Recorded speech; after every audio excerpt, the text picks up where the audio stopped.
want to get mixed up with a guy like me. I'm a loner, Daddy. A rebel.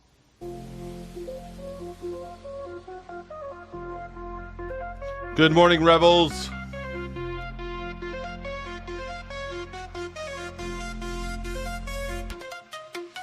Sunrise on the horizon. Sky is blue, no denying. News with Skyjack Morgan. Bright and early new dawn. Every headline, every story. There's your morning, some glory. Stay informed, stay tuned as the day greets new blue. Good morning, headlines with Skyjack Morgan. Start your day just fine. Information for you, darling. With coffee in your cup, used to fill you right up. Plenty weather on the go. Morning show you need to know. Join us on this daily ride. Thank you so much. With Never your had one lesson, morning never had one side by lesson. side. Catch the latest, feel the vibe. It's feeling so good. It's feeling so good. It's feeling so right. Good morning headlines with Skyjack Morgan. Start your day just fine. Information for you, darling. Hey, everybody, welcome.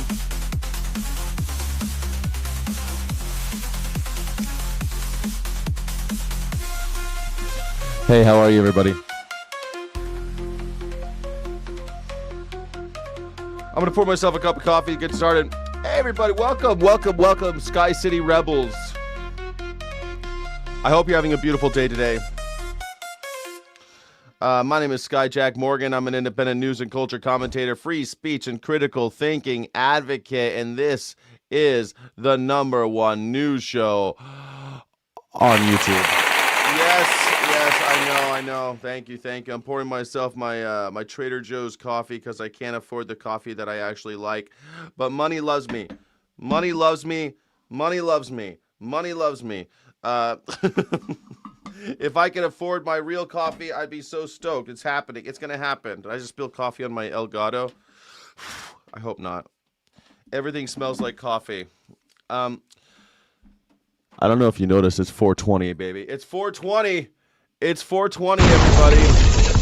I know you're happy, but I don't know if you're living in a city where you can do it, because in California, we're okay with, you could just do whatever you want in California.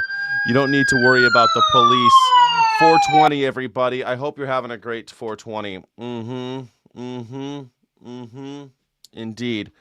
But you got to keep going in. You've got to call the game. You got to call in AD Gaming. You got to call the call in. You've got the call in and gaming. Oh, I see. And gaming. Got it. Thank you. You don't like the Morning Sky show? Come on, man. It used to be your favorite. That's how you got to me. You know, the Morning Sky show is the flagship. What's wrong with that? It's a beautiful day. I love the weekday show. Me too. I think it's great. It's my favorite thing to do. Come on now. Call in and gaming is better. Where they're new, you're just, you know what? You might be the shiny new toy guy. That could be it. You know, I like the traditional. Just joking. I like shiny new toys too, man. I like shiny new toys. I get it. The gaming is new. What our wonderful supporter is talking about, we have an incredible new format now. We have the gaming show at 5 p.m. and we also have to call-in show, and we have this. It used to be all you did was this. We used to do this. Well, it wasn't all I did. I had the Sunday show. We do the Ethical Underground, of course, and we also do. I did After Dark. I did that. I did a lot of exclusive streams. We'll still do those exclusive streams. Yeah, Ben from Berlin's into it. Thank you so much for the support, though. I appreciate you so much. Coffee is, I'm trying to get coffee and an oil change this week. That's the, every penny that I make will go towards coffee and oil changes, because I'm almost out of coffee I'm supposed to go to LA for this screening. My friend produced, directed, edited this documentary called Cruelty for Clicks, and it's about people torturing animals for social media, for live streaming and stuff like that. So every penny will be going towards that. I'm going to go to the screening to support my friend. It's in Beverly Hills though, and that's like it's like 90 minutes away from my house. So I got to get my car, got to get the oil changed. I know that sounds stupid, but that's it. I'll change your oil, baby oil. That's all right. That's all right. I'll pass. Did you make your bed this morning? I hope you did. Making your bed makes you feel better on 420 because no matter how wrecked you get, you'll still feel good when you look at your bed. You'll be like, oh well, at least I had my bed made and everything's gonna be okay. I feel like I'm feeling good. I'm looking good.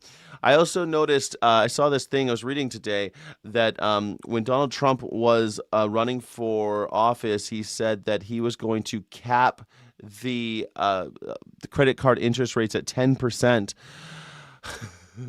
But of course they just got raised to 32%. They're 32% now. That's the opposite of what he said. They didn't go down, they went up. So now just as Americans are relying more and more on credit, because as you already know, more and more people are buying groceries with money that they don't actually have. And now they're going to have to pay about 10% more than they were before. So not only are they paying more because of this crazy inflation that we're in and the tariffs, but also because they just raised the interest rates on the on credit cards. It's rad. Donald Trump said it was going to go down to 10%. So they could stop gouging us. 10% is reasonable. 10% is a reasonable thing. 32%, does that seem reasonable to you? Not to me. That's against the law. Whose birthday is it today? Oh, I don't know, but it's 420. I celebrate 420, my favorite painters. Don't mention me and I'll Cash App you. I do have Cash App. I never use it though, but I usually do Venmo. But I'll Cash App you and I won't mention you. Sure, I'll tell you what my Cash App is. How do I get my Cash App here? Cash App. How do I share my Cash App? I've never shared my Cash App before. Here we go. You ready? I can change your oil, baby. Thank God I don't have a credit card. Yeah, you're lucky, Paul Cruel. You're lucky. You're lucky you don't have one. You're lucky. But the real funny thing is that when you already have one and they raise the rates on you, that's really exciting when that happens, let me tell you. After 29%, it's considered loan sharking. That's right. Debt is dope when you're buying assets with it, but food, no, we're all cooked. Yeah, most Americans are buying food with credit. It's the first time in history it's happened, and now here we are. It used to be that wasn't the case, but it is now. So, what are we going to do about it? What are we going to do about it is the question. You know what I'm saying? Oh, damn, DraftKings. Almost 400 negative on the debit card. That ain't good. DraftKings, man. Did you see John Oliver's thing last night about online gaming, the Poly Market? I've been talking about Poly Market. I feel like these weekly shows are always behind me, but what are you going to do? They're always right behind me. They're always behind me talking about this show. I've been talking about DraftKings and friggin' Poly Market for a while now, and it's pretty funny. You can have one, but you have to pay the balance early every month.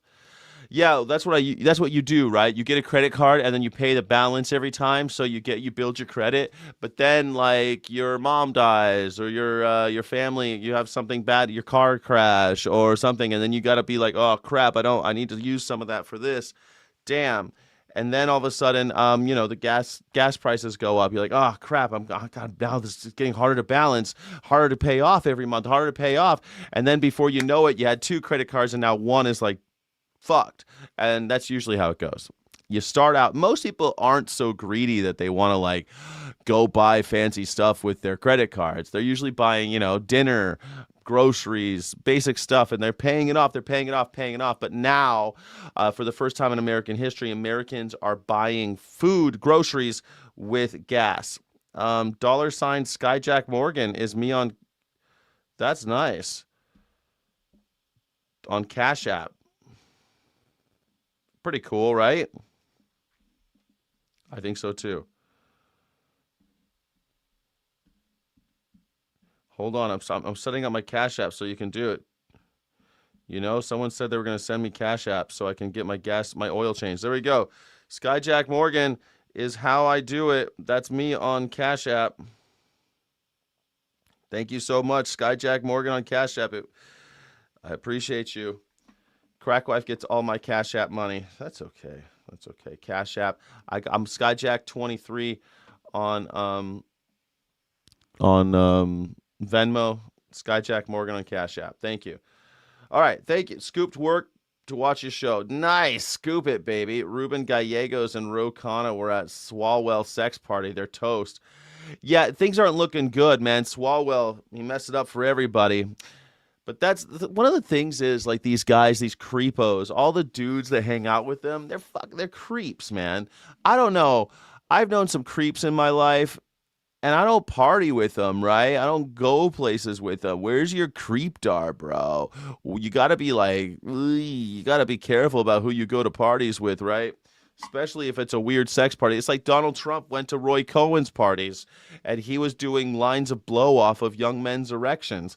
So, you know, it's a thing. But Donald Trump went to Epstein's parties. Epstein went to his wedding and other parties, went to his Mar-a-Lago parties. Donald Trump went to Roy Cohen's big gay orgies. He used to go to Studio 54 back in the day and hang out in the corner. So, but did it help him? Nothing happens. Swalwell just nuked himself for some rather mid-booty, legitimately your spirit animal. Swalwell's your spirit animal. Nice. Well, you know, what are you going to do? Things are happening in Iran. For the latest from that region. We're still killing people in Iran. Meanwhile, you know, like it seems like we just don't mind. We keep on going and going and going. Do you mind? Because it seems like killing children, it would be wrong, but I keep on hearing people defend it like, oh, well, they had it coming or something. But I don't think they had it coming. I mean, we got it coming, I guess. I guess we all got it coming. You ever seen Unforgiven where he's like, oh, I guess he had it coming, Nit? We all got it coming, kid. We all got it coming. You know, that's my Clint Eastwood impersonation. You ever see Unforgiven? Fantastic film. It won Best Picture. Good morning, Ian. Yeah, good morning, Robin. You know, we've heard all the repeated predictions of an imminent breakthrough and a peace deal, but in actual fact, there doesn't appear to be any real agreement, not even on holding talks. The Iranian regime is playing hardball. It's saying that the U.S. naval blockade of the country is a violation of the ceasefire and is threatening to retaliate for that attack on an Iranian-flagged vessel. Remember, Iran also attacked 2 ships over the weekend, but beyond that, it doesn't appear ready to make any of the major concessions President Trump's been... Why do they say clock is ticking down... Clock is ticking down for the ceasefire, but obviously there's no ceasefire. If we're busy killing people and bombing ships, is there a ceasefire? Is this like the Israeli ceasefire? There's no ceasefire. I don't know why people keep saying there's a ceasefire. They're still, obviously we're still killing people over there. Israel's still killing people in Lebanon. Israel's still killing people in Gaza. But what about the ceasefire? There's no ceasefire, dude. Thousands of people have been killed in Gaza since the ceasefire. It's just bullshit, man. It's bullshit. And there still seems to be no agreement on the main issue of Iran's highly enriched uranium or its nuclear program, which of course has long been the stated reason for the war in the first place, all of which leaves the ceasefire, which expires in just 2 days, looking very fragile. Robin? It does look very fragile at this point. But Ian, the Israeli military responding to that photo of one of their troops smashing a statue of Jesus in Lebanon? Oh, yeah. Have you seen the statue in Lebanon of Israelis smashing the face of a Jesus statue with an axe? Oh, man, we got photos of it. We're going to show that. Yeah, a shocking image, and it's really gone viral around the world. It's hugely damaging for Israel. Look at this. Israel, we never thought you had it in you. Israeli soldiers desecrating a statue of Christ. Come on. Why would an Israeli soldier do such a thing? It's almost as if soldiers are just young men with no prefrontal cortex being sent into very harmful situations where the stress levels are so extreme that they often resort to horrible deeds due to military boredom. Sometimes they torture women and children. Sometimes, this is something that is constant in all military. This is nothing This is what you're upset about, not the execution of Red Crescent workers and journalists last year. That was no big deal, where they killed a bunch of people execution style and kicked some sand over them. No big deal. But if you desecrate a statue of our guy, Lord Jesus Christ, a person whose philosophy none of us follow, a person whose teachings all of us disregard, a person who is used basically as a weapon against, well, all sorts of people, including the Jewish state. State? Israel? Jewish state? I don't know. The idea of confirming the authenticity of the photo, which seems to show the soldier smashing the face of Jesus in Lebanon. Prime Minister Netanyahu posting just now. He was down to smash. I mean, Jesus looks kind of down to smash when he's up there all splayed out. He's looking all, he's got his arms out, you know, he's all looking, got that swimmer's physique. You know what I'm talking about, with his abs and his loincloth, just like leaving nothing to the imagination. Thought he was down to smash, so the Israeli soldiers smashed him. That he was stunned by the photo, insisting Israel's tolerant of all religions. For now, though, the ceasefire in Lebanon is holding, but with Israel warning thousands of people not to return to their homes and firing on Hezbollah positions, that's another ceasefire that also looks fragile. Robin? It does. All right, Ian, our thanks to you. This photo shows an Israeli soldier. It looks fragile. It looks fragile. You know what looks fragile is that damn... You know what looks fragile is this statue here. This looks fragile. Oh, it's a fragile ceasefire. Oh, look at this in Lebanon. In Lebanon, how many Christians are being killed in Lebanon? How many Christians? I thought Hezbollah was the evil Muslims, man. They keep telling me those evil Muslims. Oh my God, Islam's so scary. They're so scary. Why'd they have a statue of Jesus? Wait a second. What's with the Jesus statues in Lebanon? I thought they were all Muslim. Every day someone comes in my chat and tells me how, oh yeah, they're real dangerous, those Muslims. They're always trying to kill us. Yes, they are indeed. They're the scourge. They're the clash of civilizations right there. Meanwhile, big statue of Jesus right in there. Everyone's pissed at our allies, our greatest ally. Our greatest ally. Look what they're doing to your statue. Yeah, there you go. 46% of Christians, 46% Christian in Lebanon. It's almost like religion doesn't matter, and we keep on using all of these stupid things to say the Star of David's Day, in other words, sexular. Paris Kitty, I get it. Secular, understood. I got you. Secular. What difference does it make at the end of the day?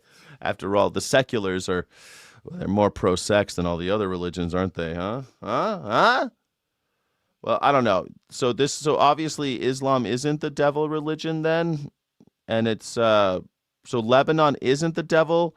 Lebanon isn't the country filled with just Muslims that we all got to be careful about. And Israeli soldiers got nothing better to do than smash the face of Jesus. Like, man, I left the church a long time ago, and even me, I'm kind of like, sheesh, ugh. Like, I consider myself an atheist these days, and I look at this, and I'm like, oh, Lord, what are you doing? Why?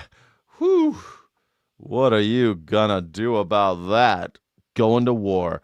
Didn't we bomb a bunch of Nigerian farmers because they were desecrating Jesus stuff? They were pissing on the churches.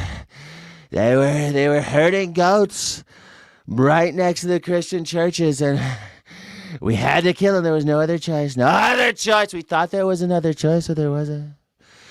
We did on Christmas. Do you remember when we bombed Nigeria on Christmas because they weren't Christian enough, because we thought that they were harming the Christians? Maybe we should. Nah, I'm not saying we should do that, but in southern Lebanon damaging a figure of a crucified Jesus Christ. The photo from the predominantly Christian town of Dibble first surfaced on social media on Sunday afternoon. Dibble is one of 55 Lebanese towns and villages in an area in southern Lebanon occupied by Israeli forces. The deputy head of the municipality there called the photo, which shows an Israeli soldier wielding an axe or hammer against the crucified figure, an attack on our sacred beliefs. The IDF opened an investigation into the incident, saying it's wholly inconsistent with the values expected of its... I love this guy. This guy comes in the chat every once in a while. I'm a liberal, and I'm only supporting the Republican Party because of how stupid and ignorant the Democrat Party. You know how I know you're not a liberal? Because you use their same dog whistles. Has become, and yes, I don't care if you call yourself an independent jack, you are a Democrat. No, I'm not. Sorry, Gob. You're so liberal. Yeah, you're liberal like Benjamin Netanyahu. Why don't you move to Israel so you can help him out, man? Fight that war, buddy boy, Mr. Tough Guy. By the way, I hate liberals. I hate liberals, buddy. I hate them. People like you. Little touched in the head, right? You're a little touched. Little not quite right upstairs. That's all right. That's all right. Keep watching, man. Don't forget to like and subscribe, honey pie. Troops, and that appropriate measures will be taken against those involved in accordance with the findings. The IDF also said they are working with the community to restore the statue to its place. Nice. This morning, a joyous... They're working with the community to restore the statues. Because we care about statues in America. We love statues of Jesus Christ, Robert E. Lee, George Washington, James Madison, slave owners. Was Jesus a slave owner? No. Then why do we care? I thought we only cared about when they tear down the statues of slave owners. Jesus Christ, though... it is a little weird to smash his face after. Like, if you want to take down a statue of Jesus Christ, I get it. Take him down. Whatever. I don't care. But then if you're going to take him down and then you're going to go and smash his face, it's just kind of creepy, Israel. What's going on with you, Israel? What's happening over there, buddy? Don't bite the hand that feeds, right? reception for Pope Leo in Angola, the third country on his African trip. An 11-day journey where Leo has described himself as a pilgrim of peace. The masters of war pretend not to know that it takes... That's so weird to hear the Pope speak with an American accent. I'm still not used to it, you know? It's so weird to hear this guy with a Chicago accent talking like the Pope. Oh, he is the Pope. Yeah, he's the Pope. Weird, man. Only a moment to destroy. Yet often, a life is often not enough to rebuild. Now Leo explaining that not everything the first American Pope says on this trip is directed at the American president. The talk that I gave at the prayer meeting for peace a couple of days ago was prepared 2 weeks ago. It was looked at as if I was trying to debate, again, the president, which is not in my interest at all. We're in a world where if the Pope mentions the P word, he's considered arguing with the president. The Pope is supposed to be talking about the P word, and I don't mean Pope, and I don't mean that word, Donald Trump. You're not supposed to grab him by the PC. He's talking about peace, not the other P word, Donald. I guess if you were talking about the other P word, Donald would have something to say about it because he loves grabbing him by the PC. Loves grabbing him by the PC. I used to grab him by the other thing, but now I grab him by the PC because it's all good. The Pope is very nasty, talking about peace and mercy and charity. Charity. Charity's for losers. Like Jesus. Jesus was a loser. He got caught. I prefer my prophets not to be caught and crucified, okay? Okay? I don't like it when they're captured and crucified. That's a loser. Is overshadowed by the most unusual war of words about the Pope's peace message, ignited by President Trump last... Goddamn Pope always talking about peace. How dare you, Mr. Pope? Mr. Pope, tear down this wall. We want war, goddammit.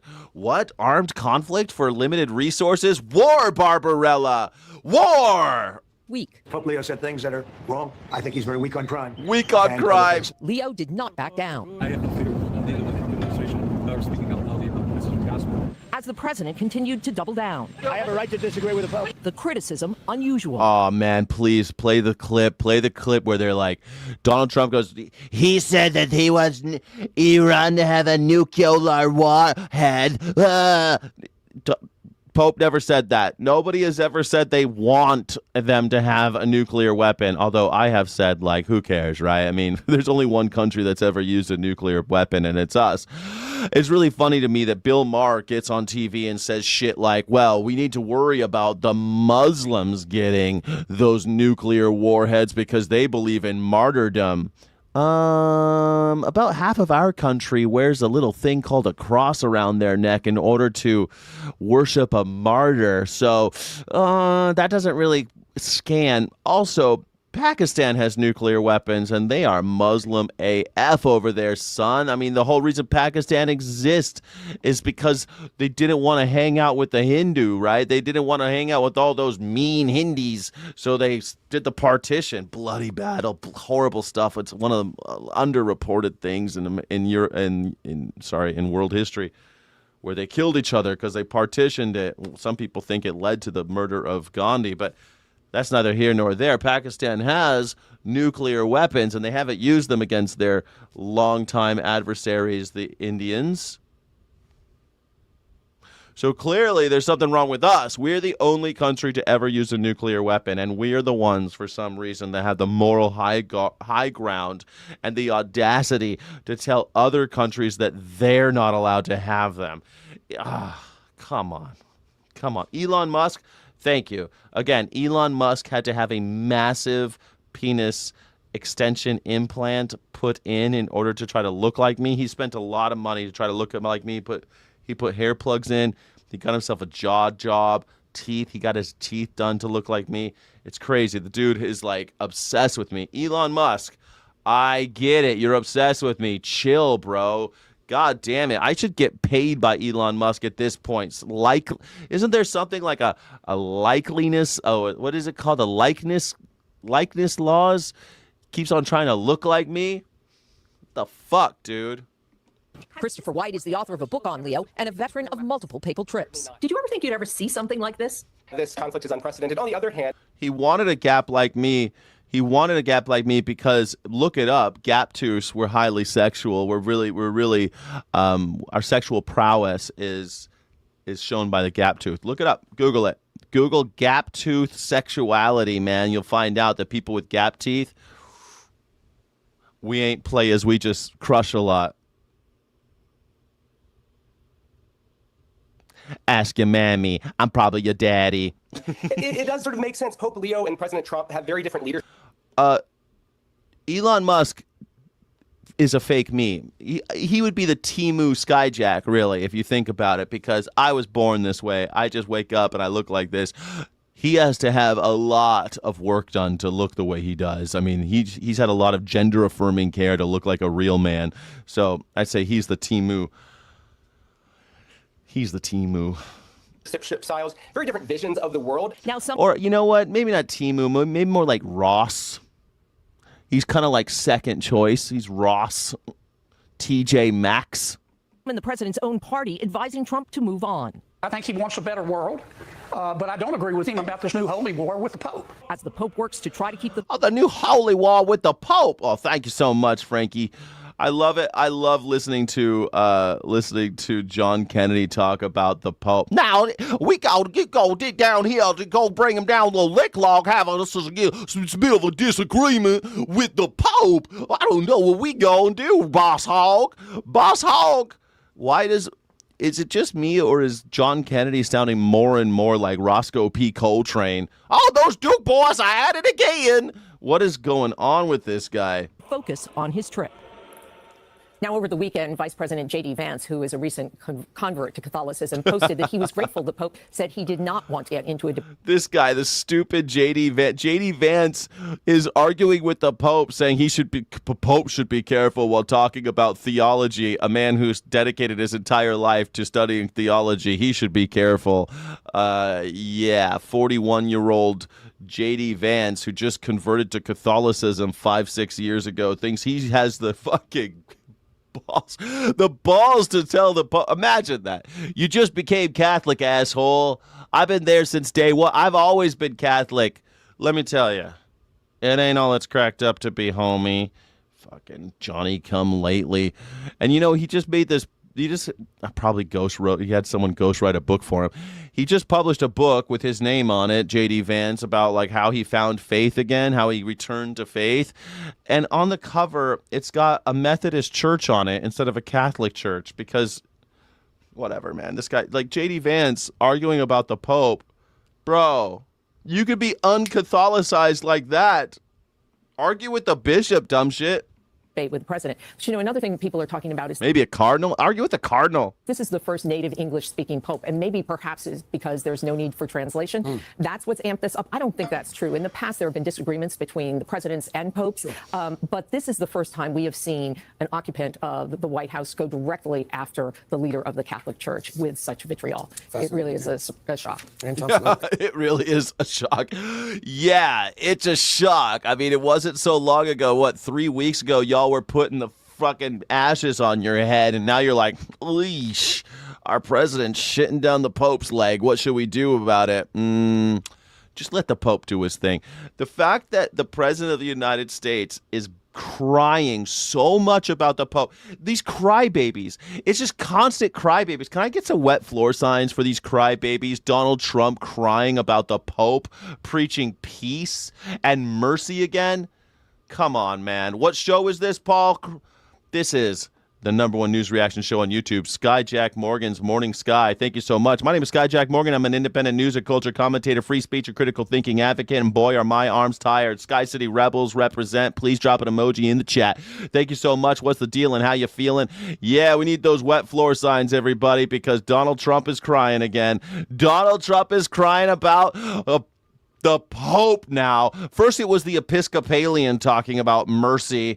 Now it's the Pope talking about peace. That's what Jesus is all about. Blessed are the peacemakers. Blessed are the merciful. The meek shall inherit the earth. Donald Trump is not meek. Okay? A rich man will pass through the gates of heaven like a camel through the eye of a needle. Donald Trump ain't going to heaven, son. Donald Trump ain't going anywhere near those pearly gates. He's directly to hell, getting clawed down by the demons, by Mammon and Beelzebub, Moloch. Just a criminal? Is he just a criminal? He's not just a criminal. I mean, he is a co-conspirator of Jeffrey Epstein, perpetrating probably the worst child trafficking ring in the history of the world.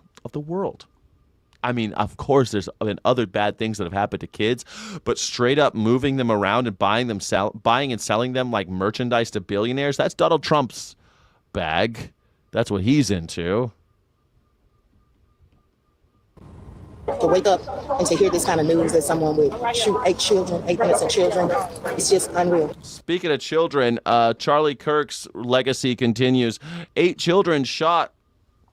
Hey, guys, I guess it's just something we got to live with, right? Something we got to just get used to. Are you used to it yet? I'm pretty used to it. When I heard that 8 children were killed in Louisiana, I said, I can't wait to hear what Senator John Kennedy says about it. Now, what we gonna do down here in Louisiana is make sure that we ain't got no guns in the school. Like the way this Senator John Kennedy, and his Meemaw, foghorn, leghorn accent.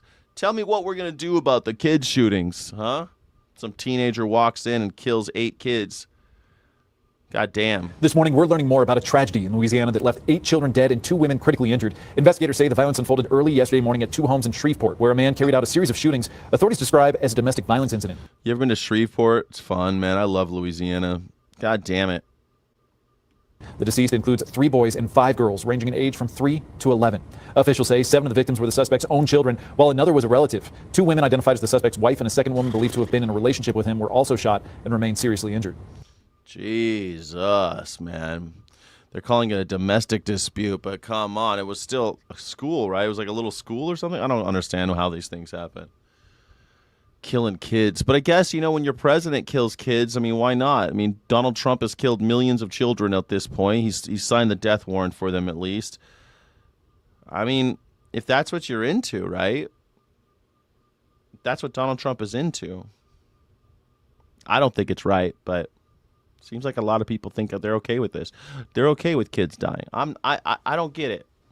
honestly. I don't get it. But I guess if our culture is always going to be, I mean, if you think about it, Donald Trump killed 161 little girls in that school in Iran the first day of the bombings because he felt like it. He wanted to make a statement, you know. He wanted to send a message. So he killed all those kids. I don't think for a second that was accidental. If it were accidental, someone would be on the chopping block right now. That shit came from on high. They got proof. And so they know who's to blame. It's Donald Trump and Pete Hegseth, and that's why no one's going to face any consequences about bombing that school full of kids. Louisiana, 8 children die. It's a tragedy. Nobody cares. Nobody cares. Nobody cares about those Epstein kids. You know why nobody cares about the Epstein files? It's not because Donald Trump's the guy. It's because they don't care about the kids, man. We live in a country full of pedophiles. We live in a chomocracy. Man, this one thing, I saw this thing about how Sabrina Carpenter and Justin Bieber and all that stuff that was going over on Coachella. And it's like, of course, this poor guy gets up there and he shows pictures of him as a kid when he was brutalized. You know that Justin Bieber got in bad trouble, right? He was one of those kids. He was one of those kids that was getting tossed around, man.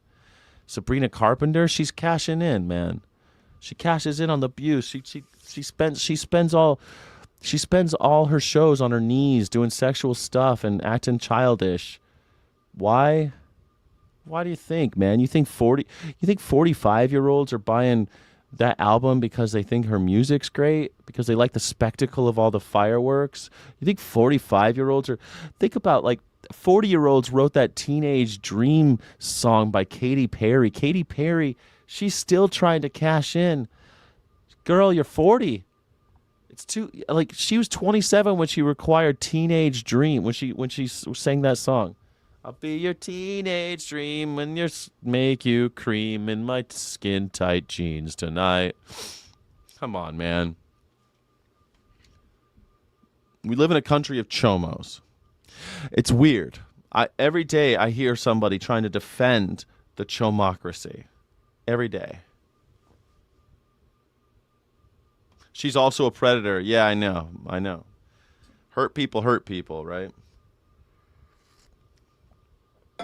It's just always, man. It's almost as if you could, like, I always talk about how the billionaires and, you know, the people in power, but they don't even, like, people don't even care that billionaires are buying and selling working class children. Wake up. Like, down with the chomos. Down with the chomocracy. This country is a chomocracy. Would you be surprised? Like, it seems like more than half of our government is run by chomos. They don't care. You know, you wonder why they keep cutting education and don't care when there's a school shot up and don't mind bombing schools and don't mind starving children and don't mind cutting AIDS PEPFAR, the AIDS program that was extremely successful in preventing children from getting AIDS from their mothers. PEPFAR, probably going to kill 10 to 15 million children by our elimination of a very popular and effective and efficient program. PEPFAR. You should know that. It's because they don't care about your kids, man. They don't care about your kids because they're not making any money off your kids. And your kids can't vote, so fuck them. They don't care about your kids. Russian Rumen Radev has won Bulgaria. You want to know why every other rich country in this world, they got child care or Kindergeld, where they send you money. You have a kid, they just send you money in the mailbox, man. Not in America. Not in America. Something like, I forget what the percentage is, but it's like 75-80% of childbirths are paid for by Medicaid. And you're like, come on, man. We can't even afford to have babies. You can't even afford to have the baby. And then once you got the baby, you can't afford to raise the baby. You can't afford to feed the baby. You can't afford diapers for the baby. Bulgaria's election by a landslide, official results show. The outcome, which has sidelined long-ruling lawmakers, could push the EU and NATO member states closer to Moscow. It could also end years of weak coalition governments and instability, which saw the country have 8 elections in 5 years. The performance is one of the strongest results by a single party in a generation. Radev's Progressive Bulgaria Party had 44.7% of the votes after 91.7%. All right, one more time with this fucking abortion thing. Listen, moron, J-May, most Democrats are against abortion. Again, I didn't say anything about Republicans and Democrats. That whole thing, that whole diatribe about the chomocracy, I didn't mention Republicans and Democrats, you fucking cultist, you weirdo. Why are you in this cult? The Democrats, Republicans, duh. It's not about red and blue. The red door and the blue door both lead to the same gas chamber. And you're sitting there, but the blue door, they say things that I don't like about abortion that I don't understand. But listen, man. Abortion, everyone's against abortion. Some people are just against the government telling the women what they can do with their bodies, and they just don't want the government in their business. That's it. They don't want the government nosing around between the legs of their daughters, wives, sisters. They don't like the government sticking its long, dirty nose up the hoo-ha of their wives. That's it.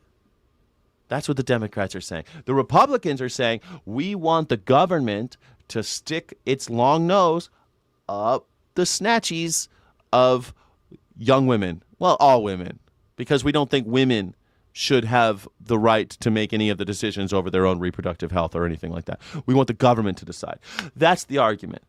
Democrats don't want more abortions, idiot. Democrats would lower the amount of abortions because of all their social programs that they claim to want but never accomplish because they're a bunch of spineless losers. The Republicans actually cause more of them. The Republicans cause more abortions because what do? They cut health care. They cut child care. They cut education for children. They cut all the things that we need to raise children.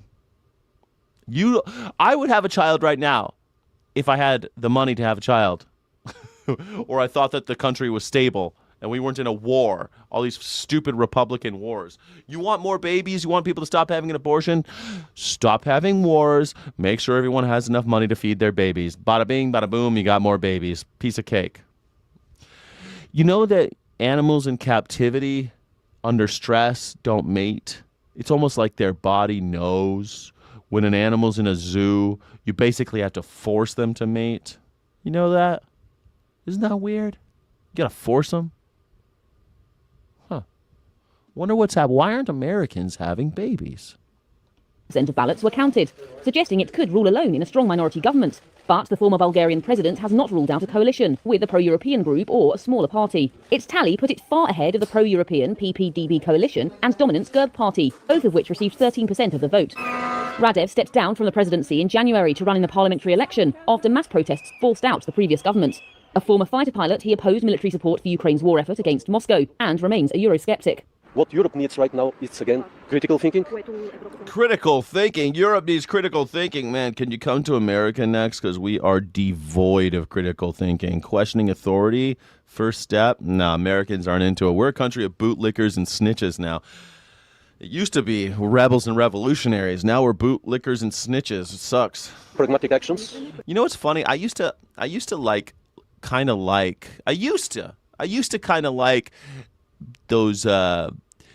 those real right-wing guys, that were like, fuck the government, man. I'm collecting my own bullets, man. I'm going to have my own shit. I'm prepping, man. I don't give a shit. I don't give a goddamn hell if the government comes and tells me what to do. They could get what for right now. I got enough guns to take all the goddamn military, goddamn it. Those guys, I love those guys. Because at least they had that kind of that American spirit still in them, you know? They still had that, like, goddamn government coming in here trying to tell me what to do. My land, my choice, my body, my choice. You can't tell me what to do. I love that shit. Why can't we bring those guys back? Instead, the right wing is now like, yes, sir. Yes, sir, Donald Trump. More, sir? Yes, I love watching you suck off Bubba. It's always my favorite thing to watch because I don't allow them to touch my little pee-pee, but I love it when they do it. bootlickers, man. Don't you miss that? Don't you miss that American energy? I know you guys. There's probably a lot of you watching that probably hated that shit with those right wingers. They're like, I'm gonna collect all the goddamn water. I'm gonna put a bunch of cans of beans in my shelter because I'm gonna prep, man. When all the shit hits the fan, I'm gonna be ready. Remember those guys? Don't you miss them? Don't you miss those guys? Man. I mean, really, you should all be buying bullets right now. Even if you don't have a gun, just buy bullets. Just buy them. Because, whew. And good results, especially building a new security architecture and paying a lot of efforts to recover its industrial power and competitiveness. That will be the main contribution of Bulgaria to its European mission. The results may mark a change for voters who have grown sick of corruption and repeated snap polls. Honestly, I don't know whether to believe that there will be a change in the behaviour of Bulgaria's political class, or if it is the latest deception. Honestly, I think a lot of people feel the same way, confused. But I hope it is for the best, because in the end, it was about time we had some kind of change. Happy Monday. Well, there you go. There you go. Viktor Orban is out. Donald Trump. Did you hear about how Viktor Orban had spent a bunch of money to CPAC? They were taking their taxpayer money and giving it to CPAC in the United States, and then those CPAC assholes paid Donald Trump and J.D. Vance to go to Hungary in order to campaign on behalf of Viktor Orban, the dictator they had over there. Isn't that interesting? I think that's interesting. The CPAC was being funded between 5 and 8. It was like $5 billion, something like that, which they were getting from the taxpayers of Hungary. Man, I love the idea that CPAC is taking money from Nazi parties all over the world. It's fantastic. CPAC. Ted Cruz, he's got CPAC money and he swims in it. If you live in Virginia, you have a big vote coming up tomorrow. Specifically, you have to decide whether or not you want to allow leaders to redraw congressional district maps before the standard once-in-a-decade review. Now, the proposed map would give Democrats an advantage in 10 out of 11 congressional districts. Right now, Democrats hold 6 seats in Congress compared to Republicans 5. Now, the reason behind this constitutional amendment that's being proposed is in response to President Trump's push. It's his call to action to Republican-led states to redraw some of their congressional districts to keep their razor-thin majority that they have here in the House on Capitol Hill. So some Democrat-led states have started proposing constitutional. I didn't think we'd have. This is a real bona fide journalist, and she's doing the car video. This is what we're doing. This is 9WUSA, CBS 9 in the car. This is what we're doing now. Like, man, for years they stood out in the cold. The correspondents or whoever, they're out there in the cold with the microphone, shivering, for 100 years. And now, no, we're just going to sit in the car and do that. This is progress, folks. This is progress. Amendments of their own. Californian voters ended up passing theirs last year. Again, tomorrow, Virginians will be voting on whether or not they want to do this. Supporters say they're trying to fight fire with fire and keep a level playing field here when it comes to seats in Congress. Opponents say that this is gerrymandering, that is unfair, and just partisan politics. Now, if this referendum passes, then this redrawn map would stay in place until the 2030 census. A lot of polls say that this vote is going to be close, so it's important to get out and vote. Over 1.3 million Virginians have already cast their ballots during the early voting period, which closed on April 18th. Again, the big vote is happening tomorrow on April 21st, and whatever happens here with this vote could mean a major shakeup on Capitol Hill. Stephen, thank you so much. Starting today, businesses can. What do you think, man? We have a friend who calls in to the call-in show. We do a call-in show every day at 1, so if you really want to talk, I see Gob. Maybe you'll call in. Don't miss the Cash App. I won't mention you, but I'll check the Cash App. Thank you. Cash App, Skyjack Morgan. Cash App, Skyjack Morgan. Thank you. I appreciate that. Now I could get my thank you. Now I can get my oil change so I can go to Beverly Hills on the weekend and go see that screening. I don't know what I'm going to wear. Should I wear a suit? God, I feel so fat. I don't think my old suits fit me. This sports coat fits me. Man, I don't know. I need to lose some weight. Yeah. Is it the suit? It's the suit. It's the suit. Yes. Why would you even think he's accurate? What, J-May? Why would I think you're accurate? What am I? Google everything I say. Go ahead. Fact check me, motherfucker. Man, that coffee's not as good as it should be. Drinking cheap coffee in the morning has got me down. What's got you down? America? Yeah, I know. What do you think? We have a friend that calls into the call-in show who thinks that they're torn. They're torn whether or not they should vote in the special election for or against the new gerrymandering scheme, the mid-decade gerrymandering scheme over in Virginia. What do you think? Should they do it? Things are getting weird. Things are getting serious, kumbaya. Ask for their money back after paying billions in tariffs. The U.S. Supreme Court ruled President Donald Trump did not have the authority to impose those fees. A new refund system is officially launching, and importers can make claims for refunds with interest. Those payouts could total $127 billion. There's a lot. So let's bring on in our Scripps News Group's Joe St. George. Hey, good morning, Joe. Good to see you, sir. How much money could businesses actually get? Where is it coming from? And the big question is, why do businesses get the money back? Shouldn't I get the money back? When am I getting my check?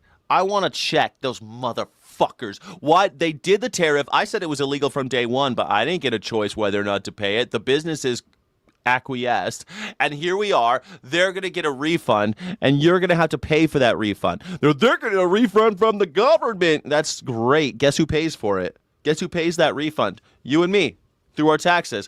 Oh, guess who funded it? Guess who funded the theft? You and me, through the pump, through the pricing, through at the checkout. At checkout, we got fleeced. We paid for the tariff. And now that the tariff was illegal, which we always knew it was, except for some morons like the idiots these maggers I have in my chat, except for the idiot maggers I have in my chat, we all knew it was illegal from day one, those stupid tariffs. And now, after having paid for those tariffs at the checkout, now we're going to have to pay again for the refund through our taxes. Does that make sense to you? Are you following? We just got double dipped. You get it? We just got two girls, one cup kind of situation, except we're what do we get? We're like a devil's triangle. We're like the one in the middle on the devil's triangle. You with me? That's what's going on here. We're taking it in both ends. We're like a Chinese finger trap, you know? That's us. We're the trap with the fingers going back and forth. That's us. We got double dipped.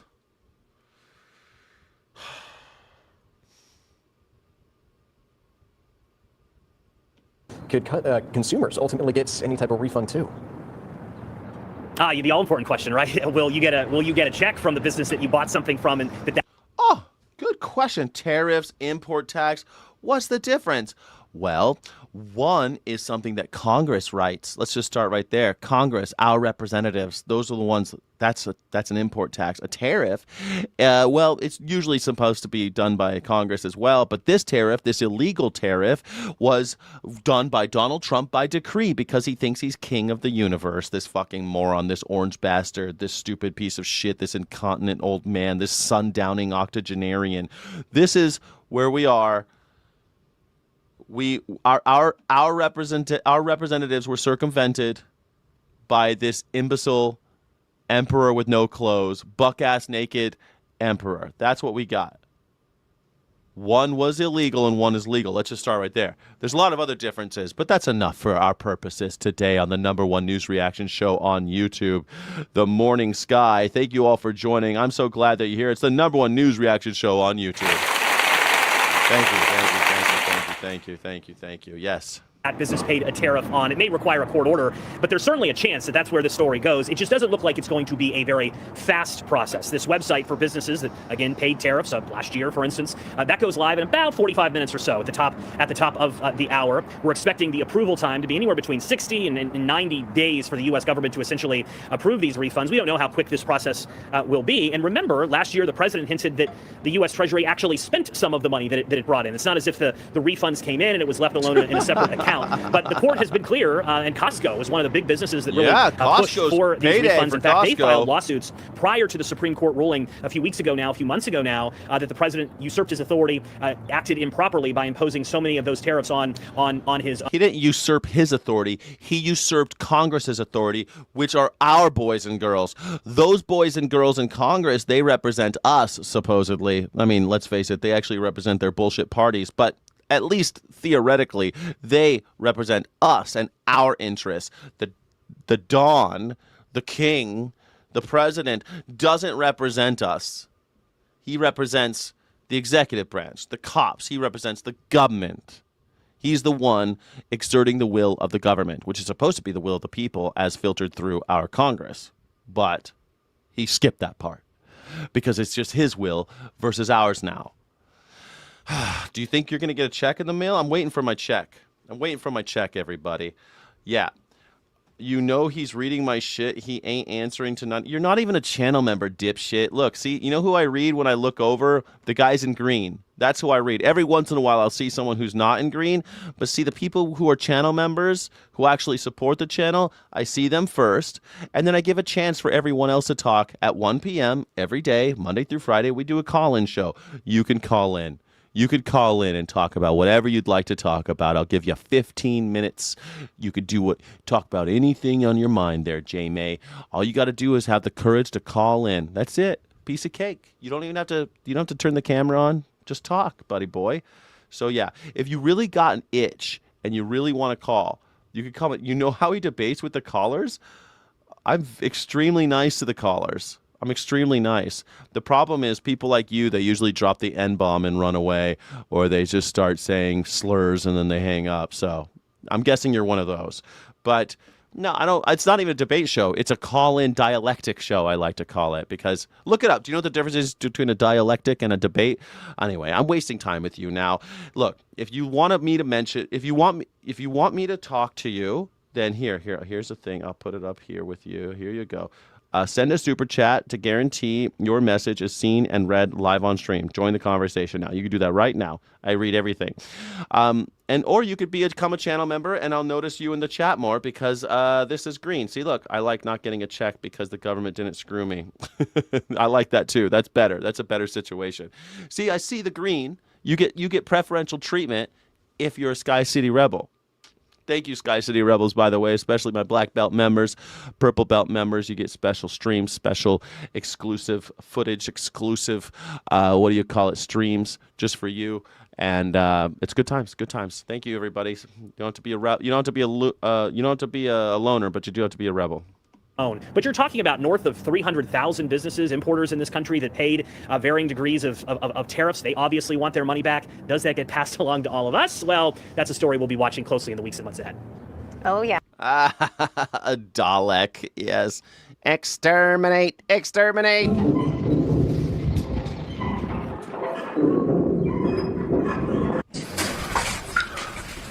What's going on here? What's happening here? Oh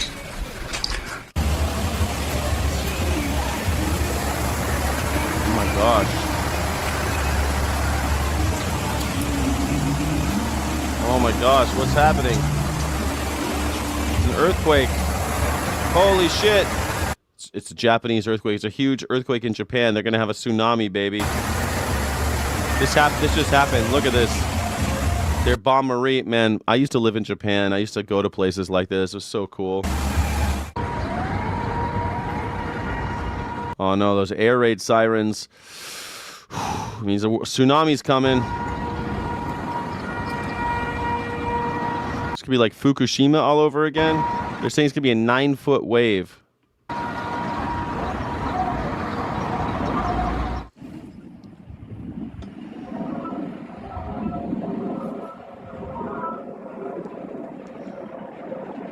What is the earthquake?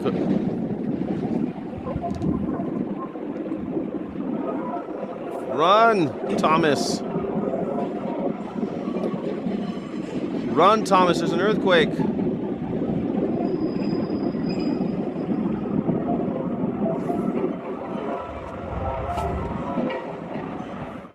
Man. So yeah, they just had a huge earthquake. They just had a huge earthquake in Japan, 9-foot waves coming. I didn't hear any sirens here. I'm surprised. Usually when there's an earthquake that big, I hear sirens over on this side of the Pacific.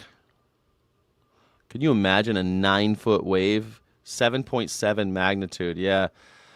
I hope that they don't. I hope they don't get a big tsunami, man. It depends. Sometimes those earthquakes, they cause these massive waves. Seismic waves. We call them tsunamis because we don't like the word seismic, I guess. It reminds insecure dudes like maggers. It reminds them of size, and they don't think size matters. But let me tell you, it matters. It matters. On those peace talks we were expecting as soon as today. The Trump administration announced the meeting would take place in Islamabad, Pakistan, but Iran says that's not happening. Nicole Killian is at the White House. Nicole, good morning. Now, the talks are on, then they're off. The Strait of Hormuz is open, then perhaps closed. Well, no, they're not going to close the Strait of Hormuz. We're going to close the Strait of Hormuz. You can't close it. We're going to close it. We're such little babies. You can't dump me. I'm going to dump you. So can you help us sort this out? Hey, good morning to you, Matt. It's really hard to tell You can't fire me. I quit. exactly where things stand given these new tensions. Right now, the U.S. and Iran can't seem to agree if new negotiations are actually taking place, and that is casting greater uncertainty over what could happen as a fragile ceasefire is about to expire within days. Sources tell CBS News Vice President J.D. Vance is expected to lead the delegation President Trump is dispatching to New. A 500-foot wave. They say that's happened. I've never heard something like that. But man, if there's been a 500 from a seismic activity, maybe from a asteroid or something, like a meteorite. But I don't think 500-foot wave from an earthquake. That sounds a little wild. But maybe. Who knows, man? Crazy things happen on planet Earth. But if there's a 500-foot wave, I'd be dead. I'd be dead. There'd be no. I mean, I live close enough.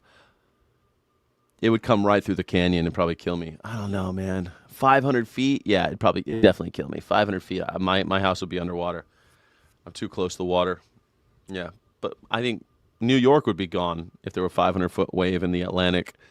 Yeah, whatever. I don't know. That sounds crazy. Talks in Pakistan. But so far, Iran says it isn't ready to commit, citing Washington's excessive demands, constant shifts in stance, and an ongoing naval blockade, according to Iranian state media. The president's prepared to escalate, to de-escalate. On Face the Nation, UN Ambassador Michael Waltz said if Iran doesn't make a deal, the president is prepared to follow through on his renewed threat to knock out every single power plant and every single bridge in Iran. A little fresh war crime threat from Donald Trump. Just a couple. We're just going to bomb all the civilians and take out their power and bomb all their churches. Trump added, no more Mr. Nice Guy. No more Mr. Nice Guy, Donald Trump says. We obliterated everything. We're going to take out their entire civilization. Everybody's going to die. We killed a school full of children. But now, no more Mr. Nice Guy. Donald Trump intentionally killed a school full of little girls. A school full of little girls.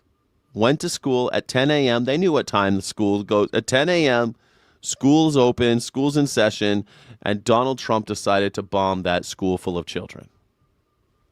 Targeted the school. No more Mr. Nice Guy now, though. Like, why should they give up?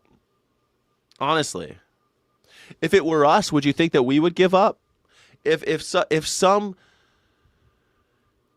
foreign power was over just destroying us militarily and they were killing all our kids, do you think we should just give up? I think most Americans would not want to give up. But maybe with MAGers, they're such little simps. Maybe they would give up. I wouldn't want to give up. I wouldn't want to. Would you give up? Let me know let me see. Let me see really fast. Would you give up if someone was bombing us? Us being U.S.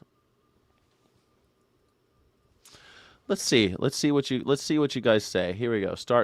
We're gonna start right now. Here you go. You can just put 1 or 2 in the chat. I want to see, what do you guys think? Would you want to give up? Would you give up if someone was bombing us? Would you want to just give up and live under them? Just give up? I wouldn't want to give up. And it's not because I love our president or our religious leaders. It's because I don't want some foreign fucking government coming in and telling me what the fuck to do. It's that easy. I wouldn't want to give up. If Mexico somehow got crazy weapons and came over here and started bombing the shit out of our schools, I wouldn't want to give up. Especially after they started bombing. If day one they came in and bombed schools full of little girls, I'd say never give up. Not until the last man is dead. That would be my vibe. Until the last one of us is dead, no. But it seems like most Americans are totally okay. They think that they should give up. That doesn't make a lick of sense. Put 2 in the chat if it's no. Put 1 in the chat if it's yes. You got to put 2 or 1. Put 1 in the chat if it's yes, 2 if it's no. Man, I want to be like the last. I would like to be Gary Cooper at the last. I want to be the last guy. Boom. As they come, I'll take out save 1 bullet for myself.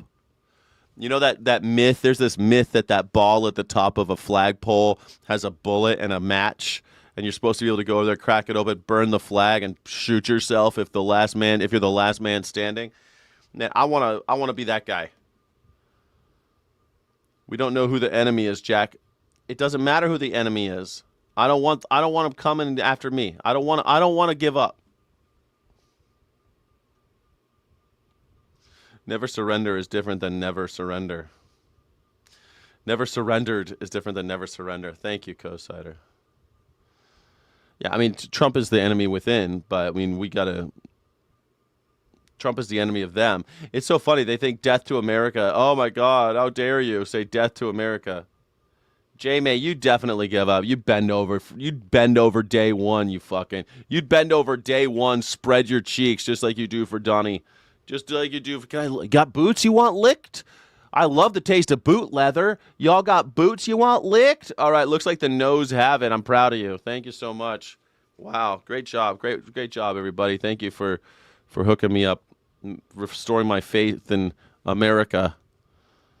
Anybody who has dealt with the Iranians will tell you it is often 2 steps forward, 3 steps back. With the ceasefire due to expire this week, both the U.S. and Iran accuse each other of breaking the agreement by blocking the Strait of Hormuz, despite both sides declaring Friday that it was completely open. Iran's new supreme leader, who hasn't been seen publicly since the start of the war, warned in a weekend statement that Iran is ready to, quote, make its enemies taste the bitterness of new defeat. At home, Democrats are demanding a quick end to the conflict. The president launched us into this war, and now he really doesn't know how to get out of it. The president's energy secretary previously... The guy doesn't know how to get... Well, he knows how to get out of... answering for his crimes. That's about all he knows how to do. I mean, the fact that the Democrats, what have they done? Did they do anything about the War Powers Act? They could have prevented this shit, these fucking spineless Democrats. The fact that the Democrats are like, oh, we should end the war, Neil. Well, then why didn't you? You could have prevented this a long time ago. Stop allowing the president to declare war without you guys. You are our guys in there. Stop thinking that because he's your party, he's your friend. He ain't your friend. You're supposed to be representing your constituencies. You're supposed to be really representing the people. But you don't care about the people, you goddamn Democrats. The fact that Democrats are like, oh, I wish we could have stopped this war from happening. You could have. You could have. Back when Barack Obama was president, you could have said, we're not going to expand the War Powers Act. And now it's too late. Donald Trump is president now, and you set the precedent. You know when they say, hey, if we allow this to happen, it sets a precedent for future presidents when we don't have enlightened men in office? We've never had enlightened men in office. And you know what? Every time you let the president take more power, like the War Powers Act, and he could just declare war by himself effectively, then, this is what happens. This is what happens. Democrats let this happen, along with the Republicans. They're both complicit because they want that oil, baby. He pledged gas prices would fall below $3 within 3 weeks. Now he says it could take a lot longer. That could happen later this year. That might not happen until next year. According to AAA, the average price for a gallon of regular is $4.04, up nearly $1 since last year. Secretary Rice says he believes energy prices have peaked and will come down once the conflict ends. Nate? Nicole, thank you. Now to the U.S. economy and a new statement from Canada's Prime Minister. It comes as the U.S. begins a new process refunding some of the tariffs imposed by the Trump administration. Fucking Canada. Canada shows up to every war. They died in Vietnam. Canada always shows up. Canada always shows up for our boys, man. Canada always shows up, but not anymore. Canada's like, nope, this guy's gone too far. Canada went to Iraq. Do you remember when the big scandal was George W. Bush forgot to thank Canada for sending troops to Iraq? And then it was such a big stink that George W. Bush got on TV and said, well, the only reason I forgot is because Canada's like a brother. You don't have to thank a brother. Sometimes you forget to thank your brother, but they've been with us for so long. Sometimes it's like they're part of us. We got a special relationship. Remember that? You don't remember that? You probably don't remember that. Olivia Rubin has the details. Olivia, good morning. Reading good morning, Canadian Prime Minister Mark Carney had harsh words for the U.S., saying his country's economic ties to the U.S. were once a strength, but are now a weakness. Was it Afghanistan? Let me see. Let me make sure I know what I'm talking about here. When George W. Bush forgot to thank the Canadians for going to war, and he said that they were brothers, and that's why he forgot. What country were we at war with? It's Afghanistan. Afghanistan. I'm sorry. It was Afghanistan, not Iraq. My bad. Canada went to Afghanistan. Mea culpa. Let me say, I'll do the rant again. Let's do it again, okay? Are you ready? Hey, do you remember when we were going to war with Afghanistan, a country that had very little to do with 9/11, but we made up this bullshit about how they were hiding Osama bin Laden, even though they were actually in Pakistan, a country that has nuclear weapons, but for some reason we never have a problem with, even though they are fundamental Muslims and they were supposed to be having a clash of civilizations with them. But instead we went after the Al-Qaeda and Taliban over in Afghanistan over basically, I don't know why we were there at the end of the day. I mean, there's lots of theories, but probably little to do with 9/11, am I right? Since it was mostly Saudi nationals and the guy who planned it was actually in Pakistan. Well, we called our Canadian guys and we went over there and we killed tons of people, bro. We were there for 20 years, and in the beginning, Canada was with us, and George W. Bush, he got on TV and he thanked all these countries for joining him. And he was like, thank you, this country and that country. And he forgot to thank Canada. And it became such a huge scandal that he got on TV again and he said, well, they're our brothers and they go wherever we go. They'll always support us. You don't always have to thank your brother. I don't thank my brother Jeb for helping me out when he helped me steal the election against Al Gore. And so then, I made up the Al Gore part, but it's still true that Jeb Bush helped steal the election from Al Gore for his brother, George W. Bush. Anyway, Canada, like brothers, but not anymore. Canada these days is telling us to go fuck ourselves because, well, Donald Trump has his finger up the asses of the Canadians, you know, and Canadians don't like that. They don't like being used as like a puppet with Donald Trump's tiny little hands in their anuses. You know what I'm saying? All right, clip that. Clip that. That must be corrected. During a video address to his nation, Carney claiming President Trump's tariffs have greatly affected the auto, steel, and lumber industries, and he said businesses are holding back investments because of economic uncertainty. The U.S. has fundamentally changed its approach to trade, raising its tariffs to levels last seen during the Great Depression. Many of our former strengths, based on our close ties to... Yeah, Chad, too, like the hanging Chad, man, hanging Chad. Chad hung like a horse, that Chad. He was hanging. America have become our weaknesses that we must correct. Being tied to America is a weakness, says Canada. That's the news flash of the day. Being tied to America is Canada's weakness. Jesus Christ, bro. Carney said his government can no longer rely on the U.S. and is focused on signing trade deals with other countries. It comes as the Trump administration launches a tariff refund site today aimed at reimbursing American companies for the $160 billion. You were paying $7 under Joe Biden, you fucking liar. No, you were not. You're a liar. By the way, the prices that went up after COVID, that first year out of COVID, whose fault was it in 2021? Don't you forget that all last year we heard about how the economy was Joe Biden's fault, right? 2025, the fact that it was a bad economy was all Joe Biden's fault, right? Kept on hearing it. So that would mean that 2021 was all Donald Trump's fault. So if the gas prices were high in 2021 and the last president was Donald Trump, by your logic, it's Donald Trump's fault that the gas was up. Now, you could probably more accurately blame just the fact that we were just recovering from a global pandemic where all of our supply chains were royally fucked and the gas prices, well, they were commensurate to that. They made sense that they would be all out of whack for that first little bit after, as we're trying to claw our way from the depths of hell that was the COVID pandemic. But hey, either way, it's still Donald Trump's fault because he blundered the handling of the COVID era shit. That was his fault. For some reason, when we had an Ebola outbreak, Barack Obama handled it with aplomb and casual grace.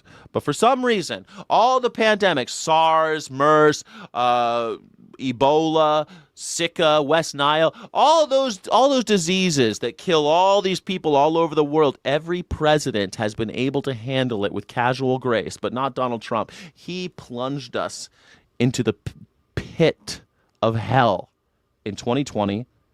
2021, Joe Biden comes around, and guess what? It took a while getting out. I hate Joe Biden, but I mean, you're going to blame him for 2021? You got to blame Donald Trump for 2021, just like you're blaming Biden for 2025. So you're blaming that's weird. You're blaming Biden for it's weird how you guys never are consistent. Your inconsistencies, your hypocrisy knows no bounds, truly. Yes, $1 billion they paid in tariffs that the Supreme Court struck down in February. Businesses can request refunds through the online portal, but experts say it's unlikely American consumers will recover any money, but companies like FedEx. Fauci is to blame. Who appointed Fauci? Huh? Who appointed Fauci? I wonder. No. Who was Fauci working for? You blame Fauci? Okay, great. Awesome. Blame Fauci. I love how if it's Donald Trump, this personal accountability doesn't exist. You know what I miss about today I'm really nostalgic about old school Republicans, like the old school ones. I'm not letting the government tell me what to do. I'm gonna hoard some bullets and some gasoline, make sure I'm ready for when the government comes, tries to tell me what to do. I miss those guys. You know what else I miss? I miss the Republicans that were like, personal accountability is the most important thing about the spirit of America. Personal accountability. If I say something wrong, I do something wrong, I own it. I make sure that I stand up tall and I take my licks. But not Donald Trump. No personal accountability whatsoever. The Teflon Don, he gets convicted, doesn't do time. He gets accused, nobody cares. He gets outed. He's in the Epstein files a million times. Nah, no big deal. Will never pay the piper. That's that dude's superpower. No accountability. No accountability. The buck stops here, not anymore. The buck stops nowhere. Because we're living in a place where we have a chomocracy, and as long as the chomos are in charge, no chomos in charge of our lives and our rights. Chomos are in charge of our lives and our rights right now. Donald Trump is king of the chomos. That promised to refund customers. Welcome back. There are just over 2 days to go before the ceasefire between the U.S. and Iran expires. President Trump is asking Iran to accept the terms of the U.S. peace offer, where he warned, quote, it'll be, quote, no more Mr. Nice Guy. CBS News. Biden is better? What do you think? Biden's a sleepy, spineless bastard, always was. I always hated Biden. But you know what? Better. I got squirrels in my garden that would be a better president than fucking Donald Trump. Are you kidding me? Better. What does better mean? Does it mean he was good? No. If I came out and I said, yeah, you know what, Joe Biden was better than Donald Trump, that's like saying drinking piss is better than eating shit.